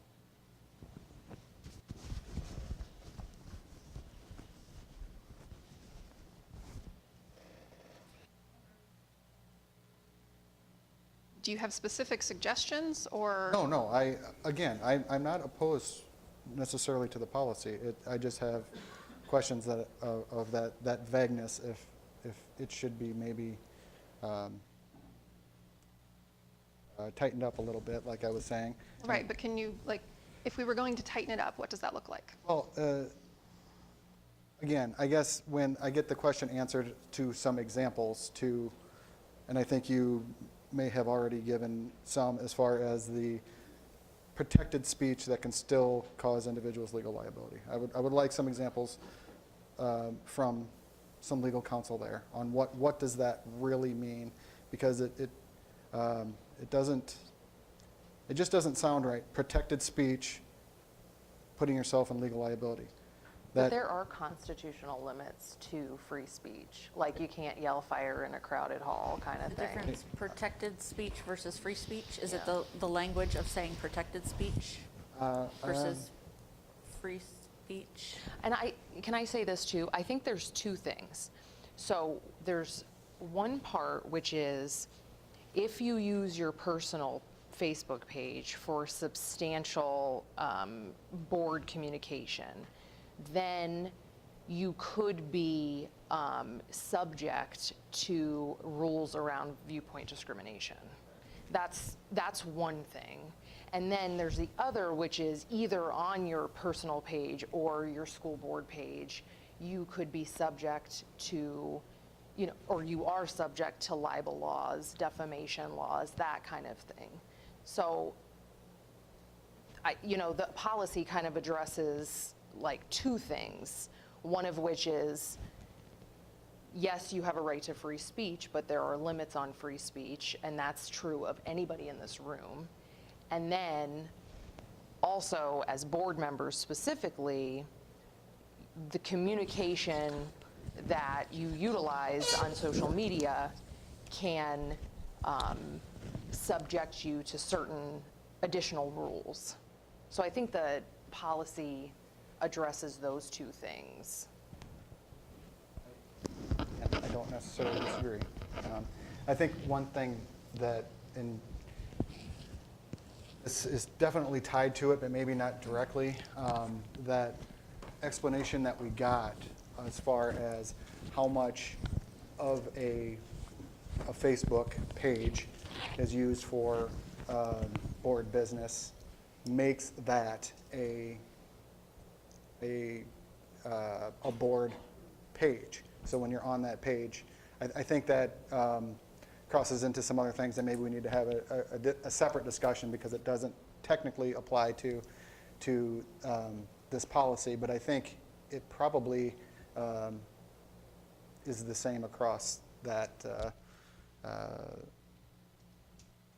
spectrum, if you will, of using a social media page. So again, I'm not opposed. I'm just not quite there with it yet. So hopefully I can get some more information from IASB when they answer my questions. And I would say I just kind of looked at it again, and my interpretation of that would be, it talks about that we as board members have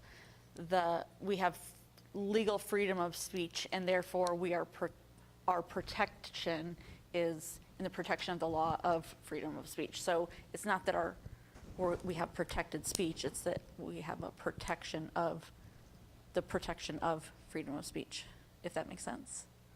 And again, so now we're interpreting things, and that's what I'm saying, is it's a little vague and a little confusing for me. So we have a motion. Do you have specific suggestions that you would like us to consider between the first reading and the second reading, or? No, I don't. Okay. I just need to get that clarification. Other questions about policy? The only other thing I have is something small relating to the instructional library materials, the administrative regulations. I'm trying to find it here. I had it. It's under the reconsideration committee.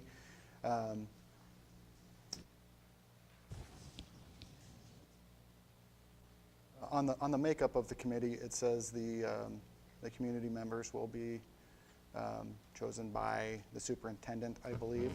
Mm-hmm. I would like to see that, have the boards have some role in that. So the reason that we don't is because if the decision of the committee is challenged, it goes to the superintendent. And then the superintendent can either say, I agree with the committee, or I overrule the committee.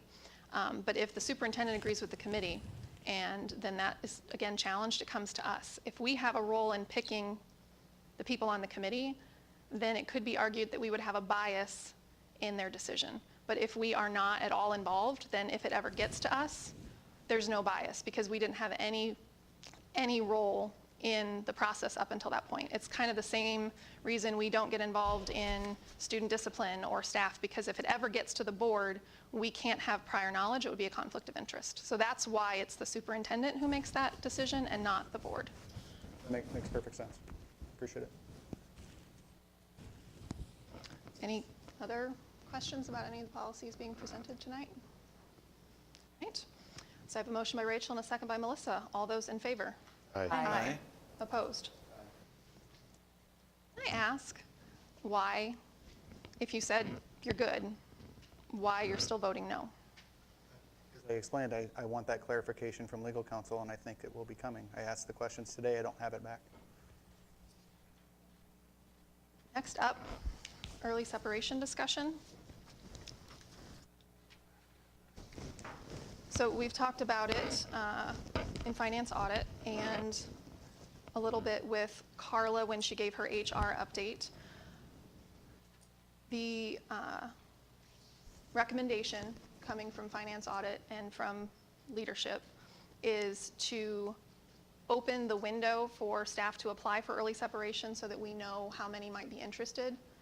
But that's not an official, we're doing it. It's, we'd like to open the window and see how many we're talking about, and then we will make the decision when we actually have the budget conversation in January. So that is the recommendation, is to just approve the offering of early separation in terms of who's interested in opening the application window. I'll make that motion, then we can have a discussion. I make a motion to approve offering early separation as discussed. Second? So motion by Barry, second by Clark. So I was also going to add that before Dave left, he did share that the management levy can afford. Usually, we try and leave a year between early separation offerings with the discussion of ongoing budget cuts and things like that. Offering early separation 2 years in a row could help us with the budget issues, and the management levy can handle where we're at right now. So I appreciated Dave looking into that before he left. I don't think it's something that we still need to talk about it every year, but knowing that the management levy is in a position to be able to afford early separation, because it is paid out over 2 years. So when we make the decision, we are putting that into the management levy budget for 2 consecutive years. So we would be adding an additional year onto that. So knowing that, and knowing that we probably are going to be looking at just structure, I think it's worth finding out how many staff members are interested. I would agree with that. My only concern is with the wording of the motion, because I feel like if a staff member were to see this, I think it would be interpreted that we are offering early separation. And so I think we need to maybe consider how this is worded in either the motion or in the minutes to make it very, very clear that we are assessing interest in early separation versus offering early separation. I would think agree. the motion would need to be amended. Yes. It's just, I never want to assume what the board is going to do. So in writing a motion, I would, that's why it's approve or deny as discussed, because I don't know how the discussion's going to go. And I'd hate to say like all these specific things and make it seem like we already know what we're doing, because. Yeah. So would you like to make an amendment? I would recommend a friendly amendment to say that we would approve assessing district interest in early separation as discussed. I actually have to make that motion, correct? You can accept her amendment. Okay, no, that's good. Thank you. And Do you just, need a and new just, second, or no? yeah, you need a second. She Second. made it, he seconded it by Okay. approving the amendment to his motion, so we should be good. Okay. Just a real quick comment to everybody that's listening tonight too, is you kind of went past it quickly. But what happens on an early retirement is we give each person that's retiring a bucket of money, and it goes into an annuity. And they get it paid out over 2 years. Half of it goes in this next summer, and the other half goes in the following summer. So what you're saying is if we approve this, then we're going to be making 2 payments. Last year's money and this year's money moving forward. And So, the way this helps us with the budget is that you're retiring higher paid staff members out of the general fund, and you're paying their early separation out of the management fund. So it reduces the pressure on the general fund and gives us more flexibility there. And if our management fund can afford it, then I think it makes good fiscal sense, and I'm prepared to vote to assess what the interest is. I think my only concern is, something that we've been talking about for quite some time now, which is staff recruitment. And, so that makes me a little tepid, but I still think we should go forward. I think it's just one of those things we have to be aware of. We go into it with our eyes wide open, but I still think it's something that we should do. and there's a lot of time between opening and assessing and making the actual decision in January. We're going to have a lot more information about the budget in January from the state. We're going to have a lot more information about who, or how many, not who, how many are interested and what those numbers look like. And Carla will be back and can give us that HR insight as well. And to add, Rachel, to add to that comment, it's well taken, because the last 3 schools we visited, we talked about, I asked about student teachers. And Travis especially said, we've got a lot and we'll take more. So what that's doing for us, and the teachers that we met at the schools, there's some tremendous young teachers coming out here too, and they want to teach, So those are all exciting things, even though we know that the pool's getting smaller and smaller. So all we can do is keep promoting those items, and of course to reward the people that feel like they're ready to retire too. So. All right, so I have a motion to approve assessing district interest in early separation by opening the application window. Those in favor? Aye. Aye. Opposed? Thank you. All right, ISB convention is coming up. This is going to be a really quick conversation because most of us sitting at this table don't know if we get to go or not. So it is my understanding that Matt cannot attend, Melissa is going on Thursday, and Rachel can go on Wednesday and Thursday. Is that at all accurate? I'll be there I'm arriving Wednesday night. Right. Yes. Okay, so that is our discussion on attendance. And since Rachel is the only person who can attend on Wednesday, Rachel will be our delegate. Got it. All that anointing. You have been voluntold that you are our delegate. I was Congratulations. And that's really, that's the whole conversation, is whether the 3 of you are going or not, and that Rachel's the delegate. So any questions or further discussion? All right, Rachel, thank you for taking up the torch. Move to approve the consent agenda as presented. Second. Motion by Barry and a second by Rachel. Any discussion? All those in favor? Aye. Aye. Opposed? All the way down to board communications. So the Medco Forum is on Wednesday, and it has been moved to our auditorium, which is, we cleared it. We're not hosting it. They're just using our facility, so we're all good there. Melissa, are you still good to do the city council meeting on November 9th? Yes. Okay. And it looks like that is everything coming up. I do want to share, I was able to participate in the America Reads on Friday, and it's just, sorry, there's a box elder bug, and I don't like them. I know. So, can't crawl. It's been all over.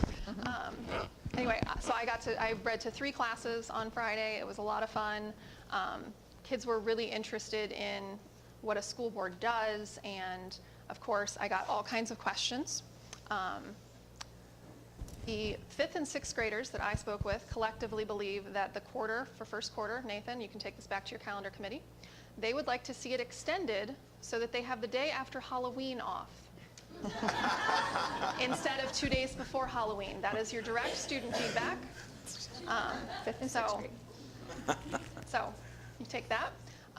But it was just fun to hear their questions about how a school works and what the school board does and what decisions we get to make. And of course, they want to know if I'm responsible for their lunches and if we are the ones that vote on, their questions are very, very fun and specific and nowhere near any of the decisions we actually make. So, but it was really fun to just go and listen to their questions and read the book to them, and so I just enjoyed the invitation, and That's great. I also was fortunate to read, and once again, you come out of those sessions because you get a lot of interesting comments and questions, and so it's just kind of cool.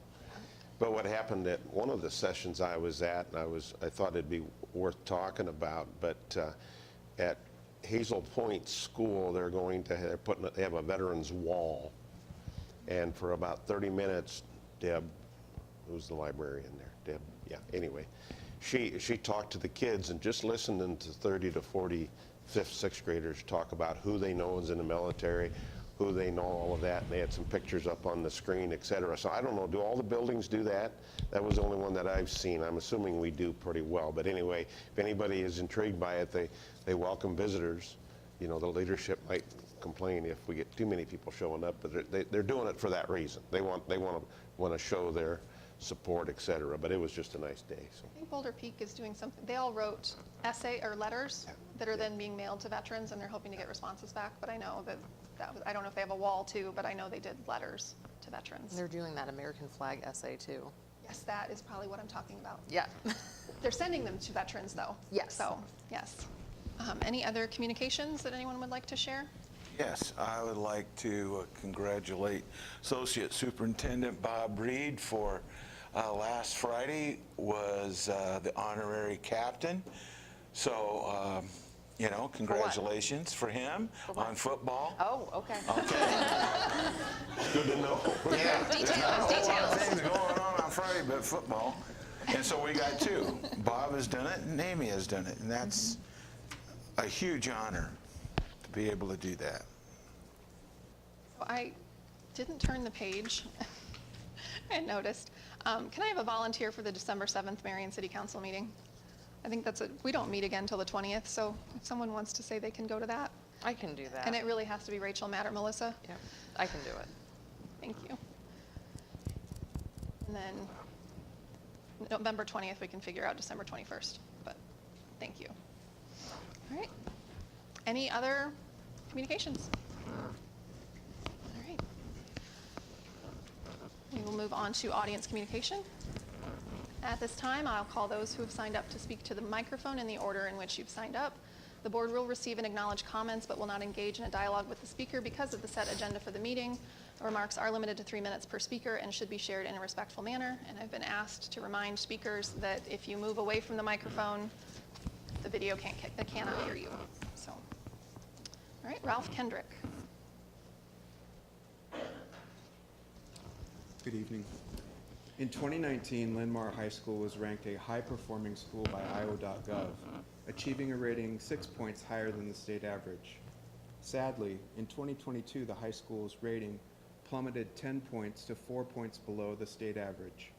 In 2019, Linn-Mar ranked ahead of Kennedy, Liberty, and Iowa City high schools. In 2022, Linn-Mar ranked behind all three. In the last 4 years, academic performance in our school is down. In the school finance report of June 2020, the year-end balance was $41 million. In the June 2023 finance report, the year-end balance was $17.5 million. In 3 years, the school lost $24 million. At the current trajectory of $8 million losses per year, this school will be out of money sometime in the year 2025. In the last 4 years, budgets in our school are down.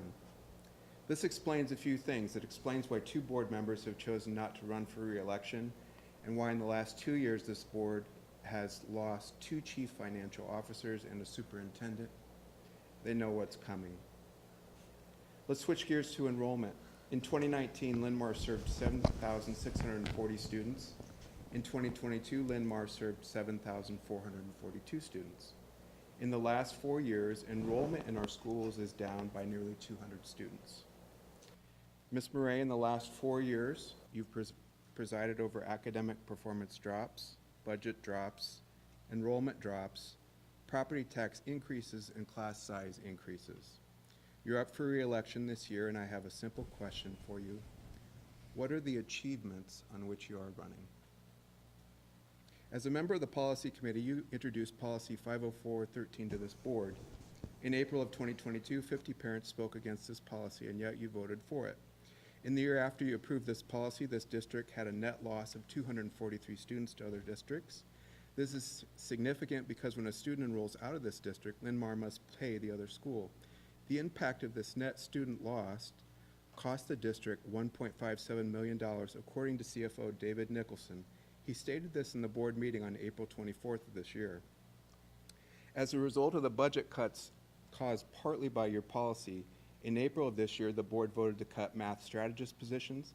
It voted to not replace teachers that retired or left the district, resulting in larger class sizes. At this same meeting, the board voted to increase property taxes. A vote for Murray then is a vote for more of the same, decreasing academic performance, budgets and enrollment, and increased taxes and class sizes. Einstein said the definition of insanity is doing the same thing over and over again and expecting different results. I'm voting for change. I'm voting for fresh ideas and perspectives and for people that can help return Linn-Mar to its status as a high-performing school. Thank It's you. your time. Thank you. Laura Thomas.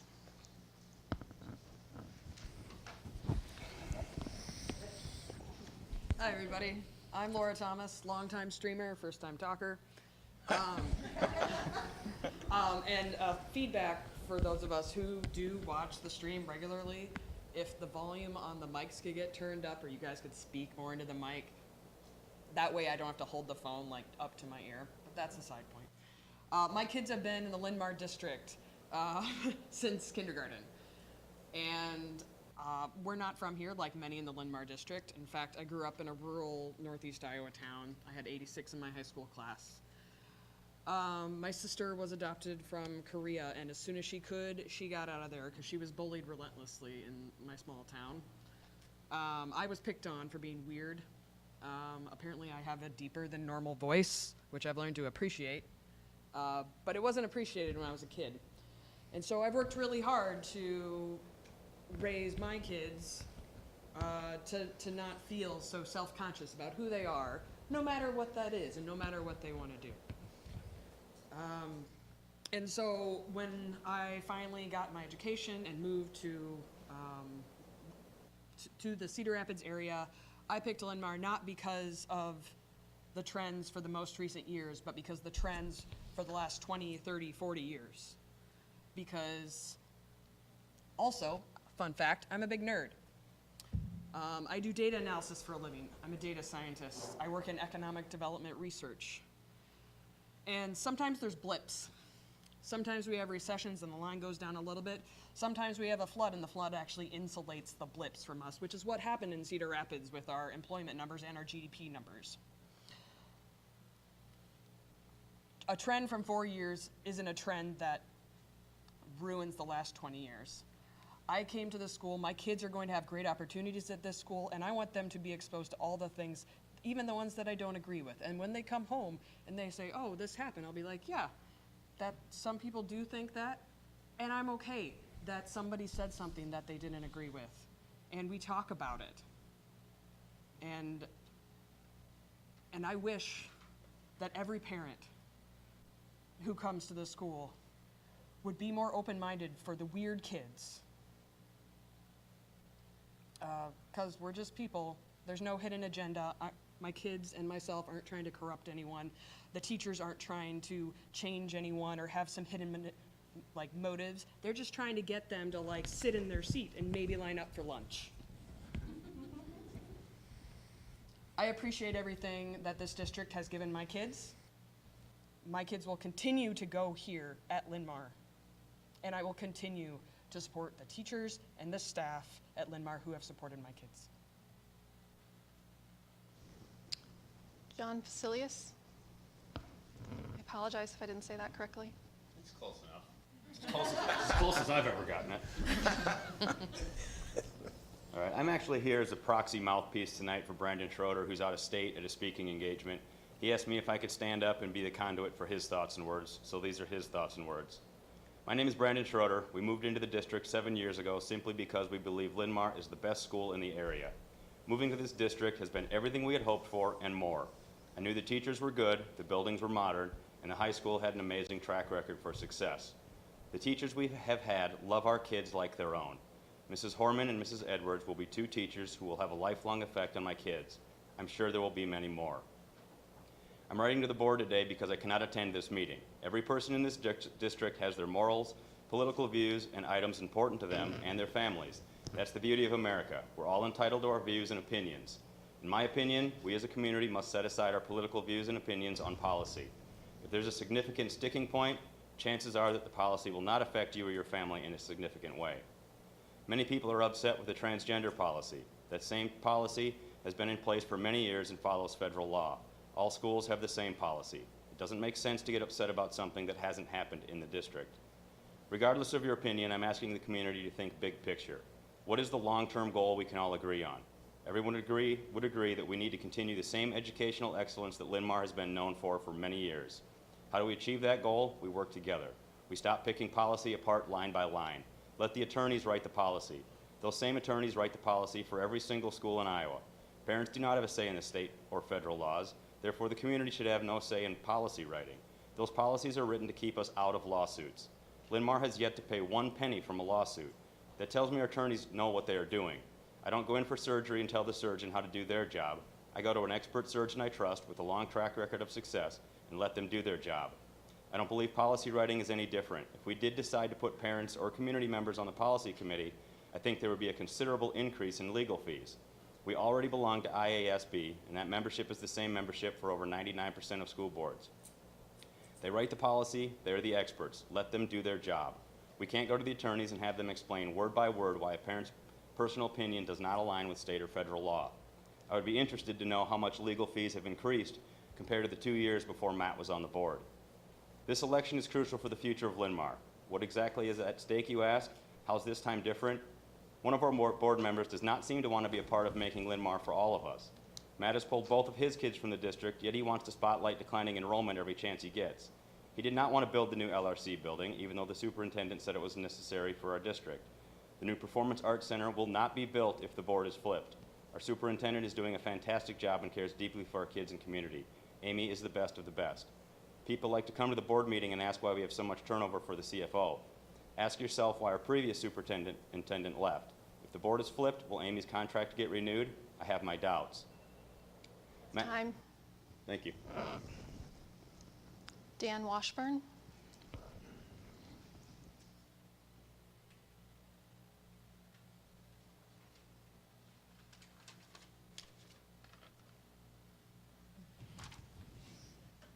Good evening. My name is Dan Washburn. I retired from Rockwell Collins after 31 years. I've been a resident in Marion and in the Linn-Mar School District for 35 years. My wife graduated from Linn-Mar in 1970, and we have 2 successful kids. One graduated in 1985 and one in 1990. I just want to take this time to thank the board for all the good work that they have done for the city of Marion and the Linn-Mar School District. So personally, I want to say thank you to all of you. I think we should all give them a round of applause.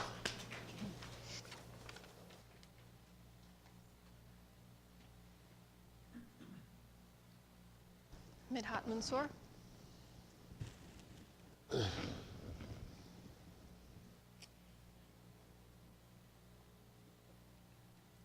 Hey, you got my name right today.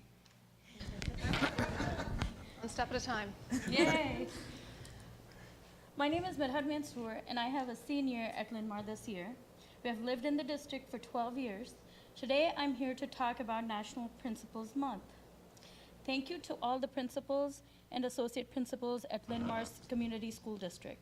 The purpose of National Principals Month is to honor the dedication and hard work of school principals and to show appreciation for their contribution to the success of students, schools, and communities. These unsung heroes of our district are there for the students, teachers, parents, administrators, and the rest of the school staff. In the 12 years my daughter has attended Linn-Mar, we have been at 3 schools and 4 different principals. At that time, the intermediate schools were not built, so.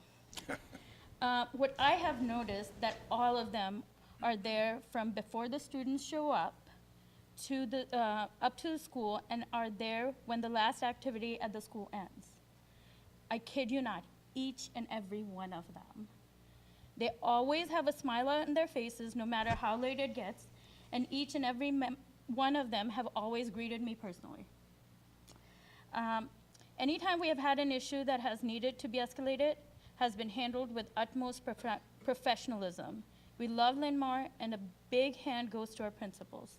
So thank you.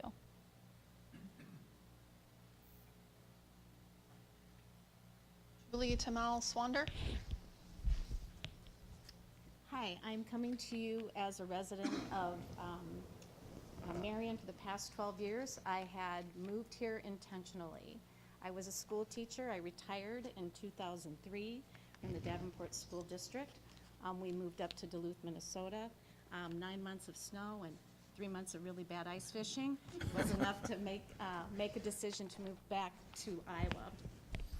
Our kids are grown. They're in their 30s, but I convinced my son to move to Marion, and he married a Linn-Mar graduate, and I am praying that my grandkids will be raised in the Linn-Mar School District. One thing I found interesting tonight was that you have 7,000 students plus. That is larger than a majority of the people that we have as far as our communities in Iowa go. I grew up in Hudson, Iowa, class of size of 82. So it is amazing to me that you guys are pulling this all together with all the things that you have to do. And I think some things are helping that. One thing, you have a value, you value the historical perspective. So Barry, thank you for giving this room a look back on why things happen. You have strategic alignment. I have been to hundreds of school board meetings. My mother was a principal for North Cedar, Jessup, and finally at Postville before the raid. You actually have, for every one of your agenda items, it's aligned with the strategic plan. Who does that? Linn-Mar does that. That's just best practice. It's easy to follow. You can go and see what your goals are. A district without meaningful goals, long strategic plans, is not going to be as successful as we have. Thank you for the transparency tonight, Jonathan, with the financial numbers. Let's see. Partnerships, I am amazed at the partnerships that this district has cobbled together with the city. Positive relationships, of course, with the AEA, businesses, parents, and volunteers, bar none. Finally, I just want to thank everybody on this board. It's not easy for doing what you do. Amy, you came into a very challenging position at a very challenging time, and we are so fortunate to have you on board as well. So thank you for all the good work that you do. Please continue to advocate for kids in this community. Kristen Foss. Board, staff, my name is Justin Foss. We moved to this district about 10 years ago. Both of my children attend schools here in the district, in the elementary and in the middle school. If you also have kids in the district, you know that last week was conferences, a wonderful time for us to be able to connect with the kids and the teachers in the classrooms. I've heard from a lot of folks who do not have kids in this district that the schools aren't focusing on academics. Well, I can absolutely say that academics is a top focus here at Linn-Mar. While I could offer national rankings, accolades, platitudes, counts of national merit scholars, I will instead offer a more personal anecdote.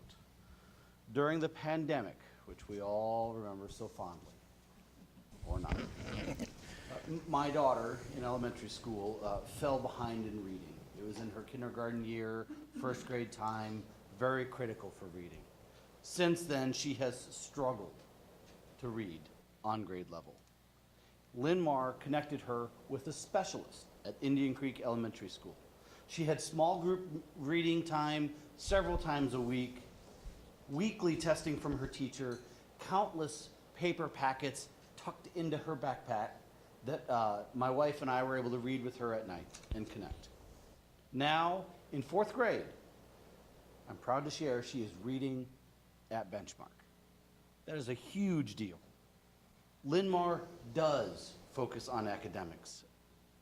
But if you might not know that if you don't have kids in the district. You might not know that if you intentionally sent your kids to a different district. I am proud of my daughter. I'm proud of the staff at our schools, and I am proud of Linn-Mar. Thank you.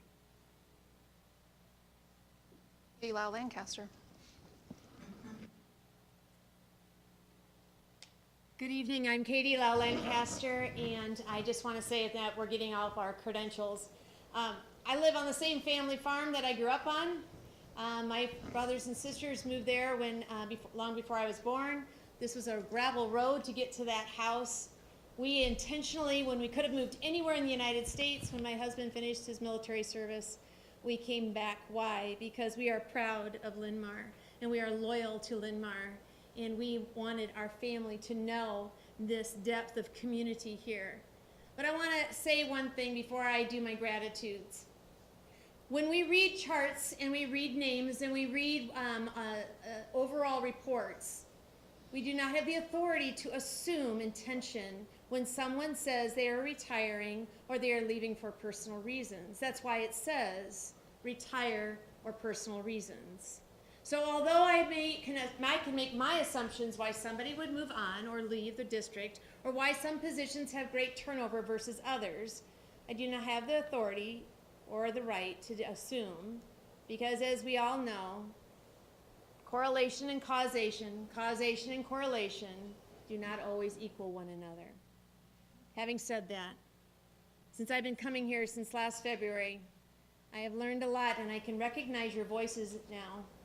I want to say a deep thank you to all of you for the conversations that you have, the way that you are able to agree and disagree, the way that you have moved this district forward, the way you have welcomed in new staff and key people. Amy, we are thankful for your dedication, your professionalism, and it is an honor that this district calls you our superintendent. Thank you for your leadership.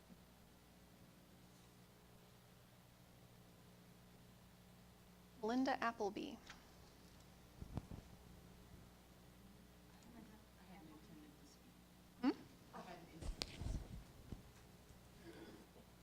Ellen Jones.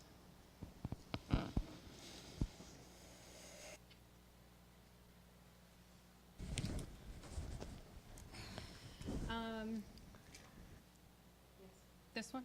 Okay. Okay, so I have a couple suggestions that I would like to bring forth today. One, I would really like to recognize the fact that we do have, I was a parent that lived in the Linn-Mar, or still live here, but my children do not go here. I was the parent that moved here intentionally as well, and things never, I wasn't involved as I wanted to be because I felt like we couldn't involve parents at that time. Granted, again, it was during that COVID period, but I was a parent that left because I was not valued.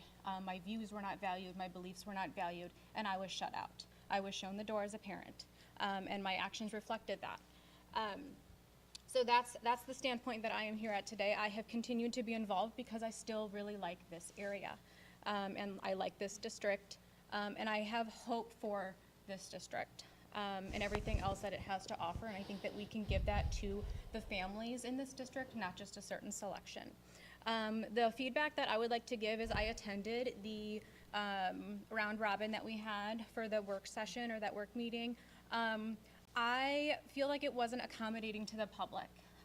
It was hard for me as a audience member to see the 12 different conversations that were taking place and trying to understand what each building was trying to do, and I didn't get, there was no notes, there was no like meeting minutes that were kept or anything like that that was shared.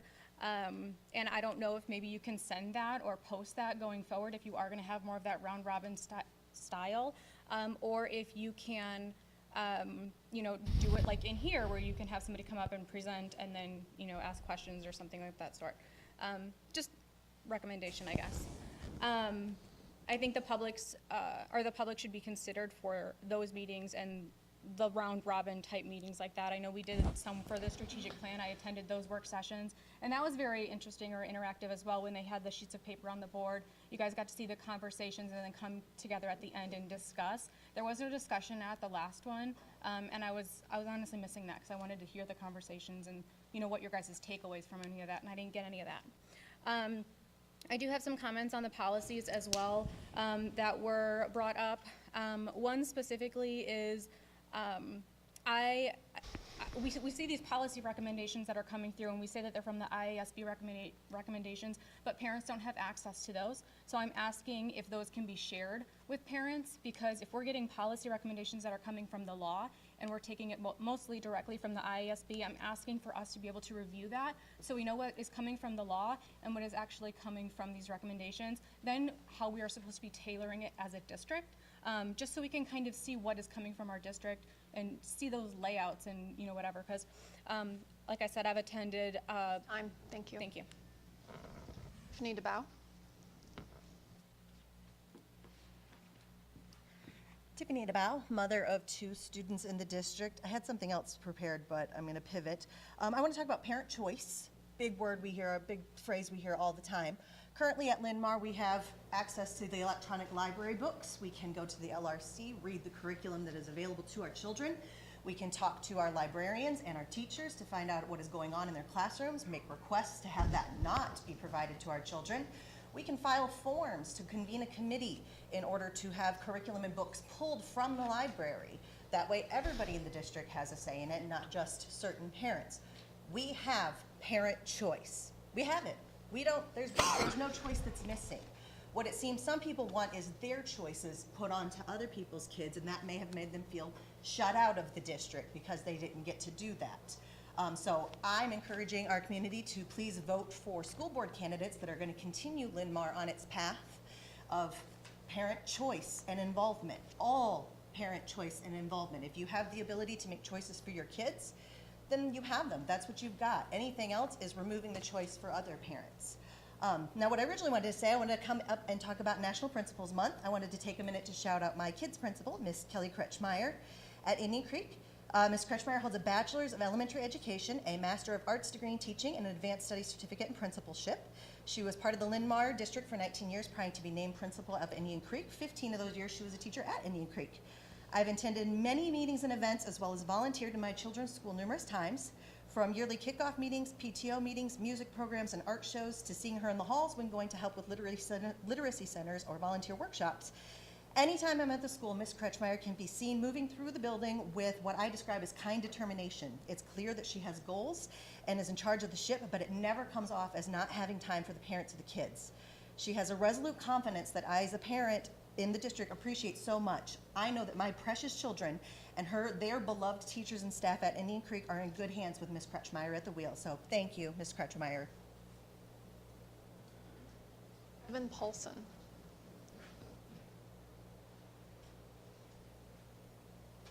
Hi, I am Evan Paulson, and the son of Laura Thomas, and I am a student at Boulder Peak. To me, Boulder Peak is really fun and exciting. I get to do like escape room puzzle boxes, so like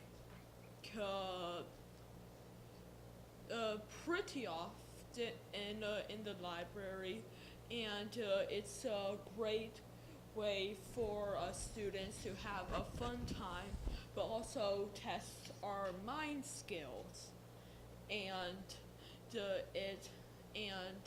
Boulder Peak has a really big area, has a nice library, and gives the students lots of options. For example, during recess, you can decide if you want to go outside, if you want to do a club, go to the library during recess if you sign up, and it is really fun and exciting, but challenges your mind in different ways.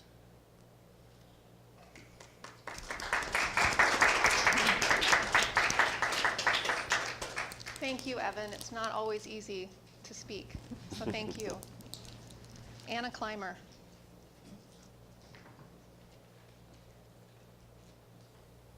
Good evening. Thank you. I'm a parent to 2 high schoolers. My senior was one that was celebrated tonight with the amazing leadership of the directors, many of the committed students, which that was maybe a hundredth of the kids that are out there, and parents and caregivers that volunteer their time, their commitment to their kids, and all the things that Linn-Mar offers, and the things that make this amazing band season so successful.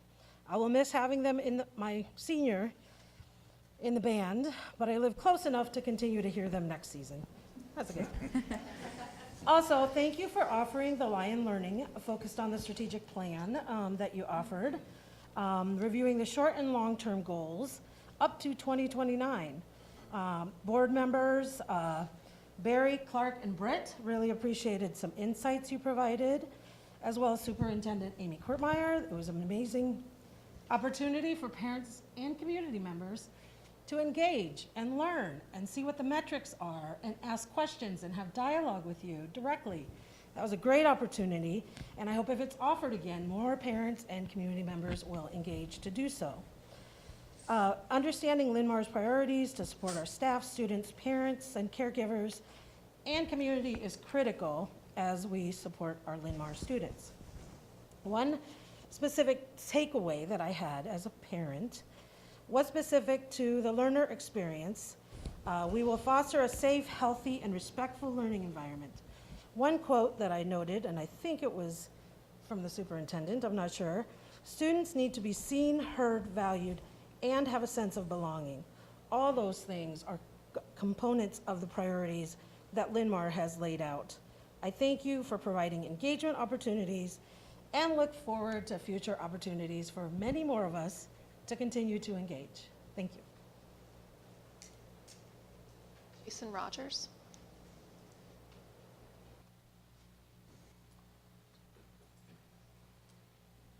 Hi there. My name's Jason Rogers, and at the last school board election, I told everybody that, I don't have any kids in the school district. My wife and I can't have kids. But we feel that our voice counts because the kids are our future. They make decisions for all of us as we get older and develop our community. I'm also a veteran.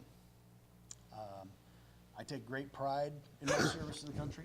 I take great pride in defending the Constitution, swearing an oath to the Constitution, and everything that represents. And I don't like bullies.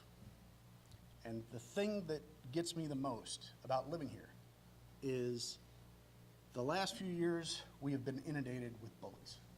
Bullies who say, well, I wasn't included, or my voice didn't count. Well, you're a bully. Nobody likes listening to bullies. Nobody likes being bullied. If you want to have true dialogue, you want to really talk, you want to have discussions and have your voice heard, well, then you need to give the same respect that you're expecting to receive from anybody else. And that's something I think that's very much missing from a lot of the candidates that are trying to come into the school district. We've had a phenomenal school district that's raved about, but these same bullies are pulling people in and talking to politicians, having secret meetings, going and trying to get news bites, having the vice president come and talk about us, threatening lawsuits. But at the same time, these same bullies, if you look all over the country, all these ones that have taken over school boards, you want to talk about lawsuits? They're having closed meetings. They're having discrimination lawsuits.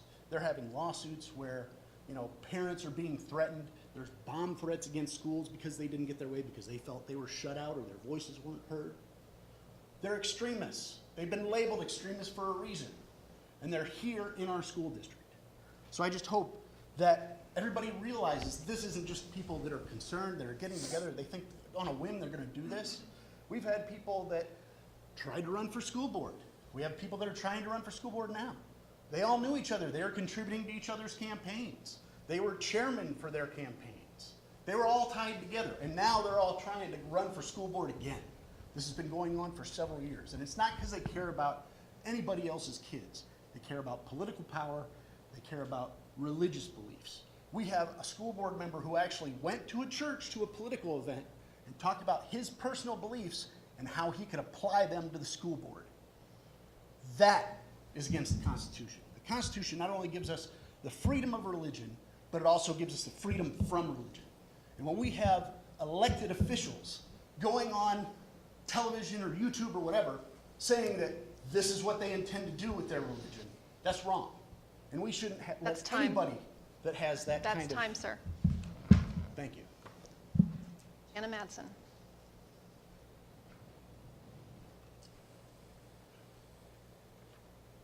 All right, my name is Jana Madsen, and I'm a parent in the Linn-Mar School District. Mistrust and suspicion have sort of become a cancer in our society, and there's a huge faction of people today who have made it their personal mantra to question everything. I know that blind trust is dangerous, and yet I think we can and must strike a happy medium.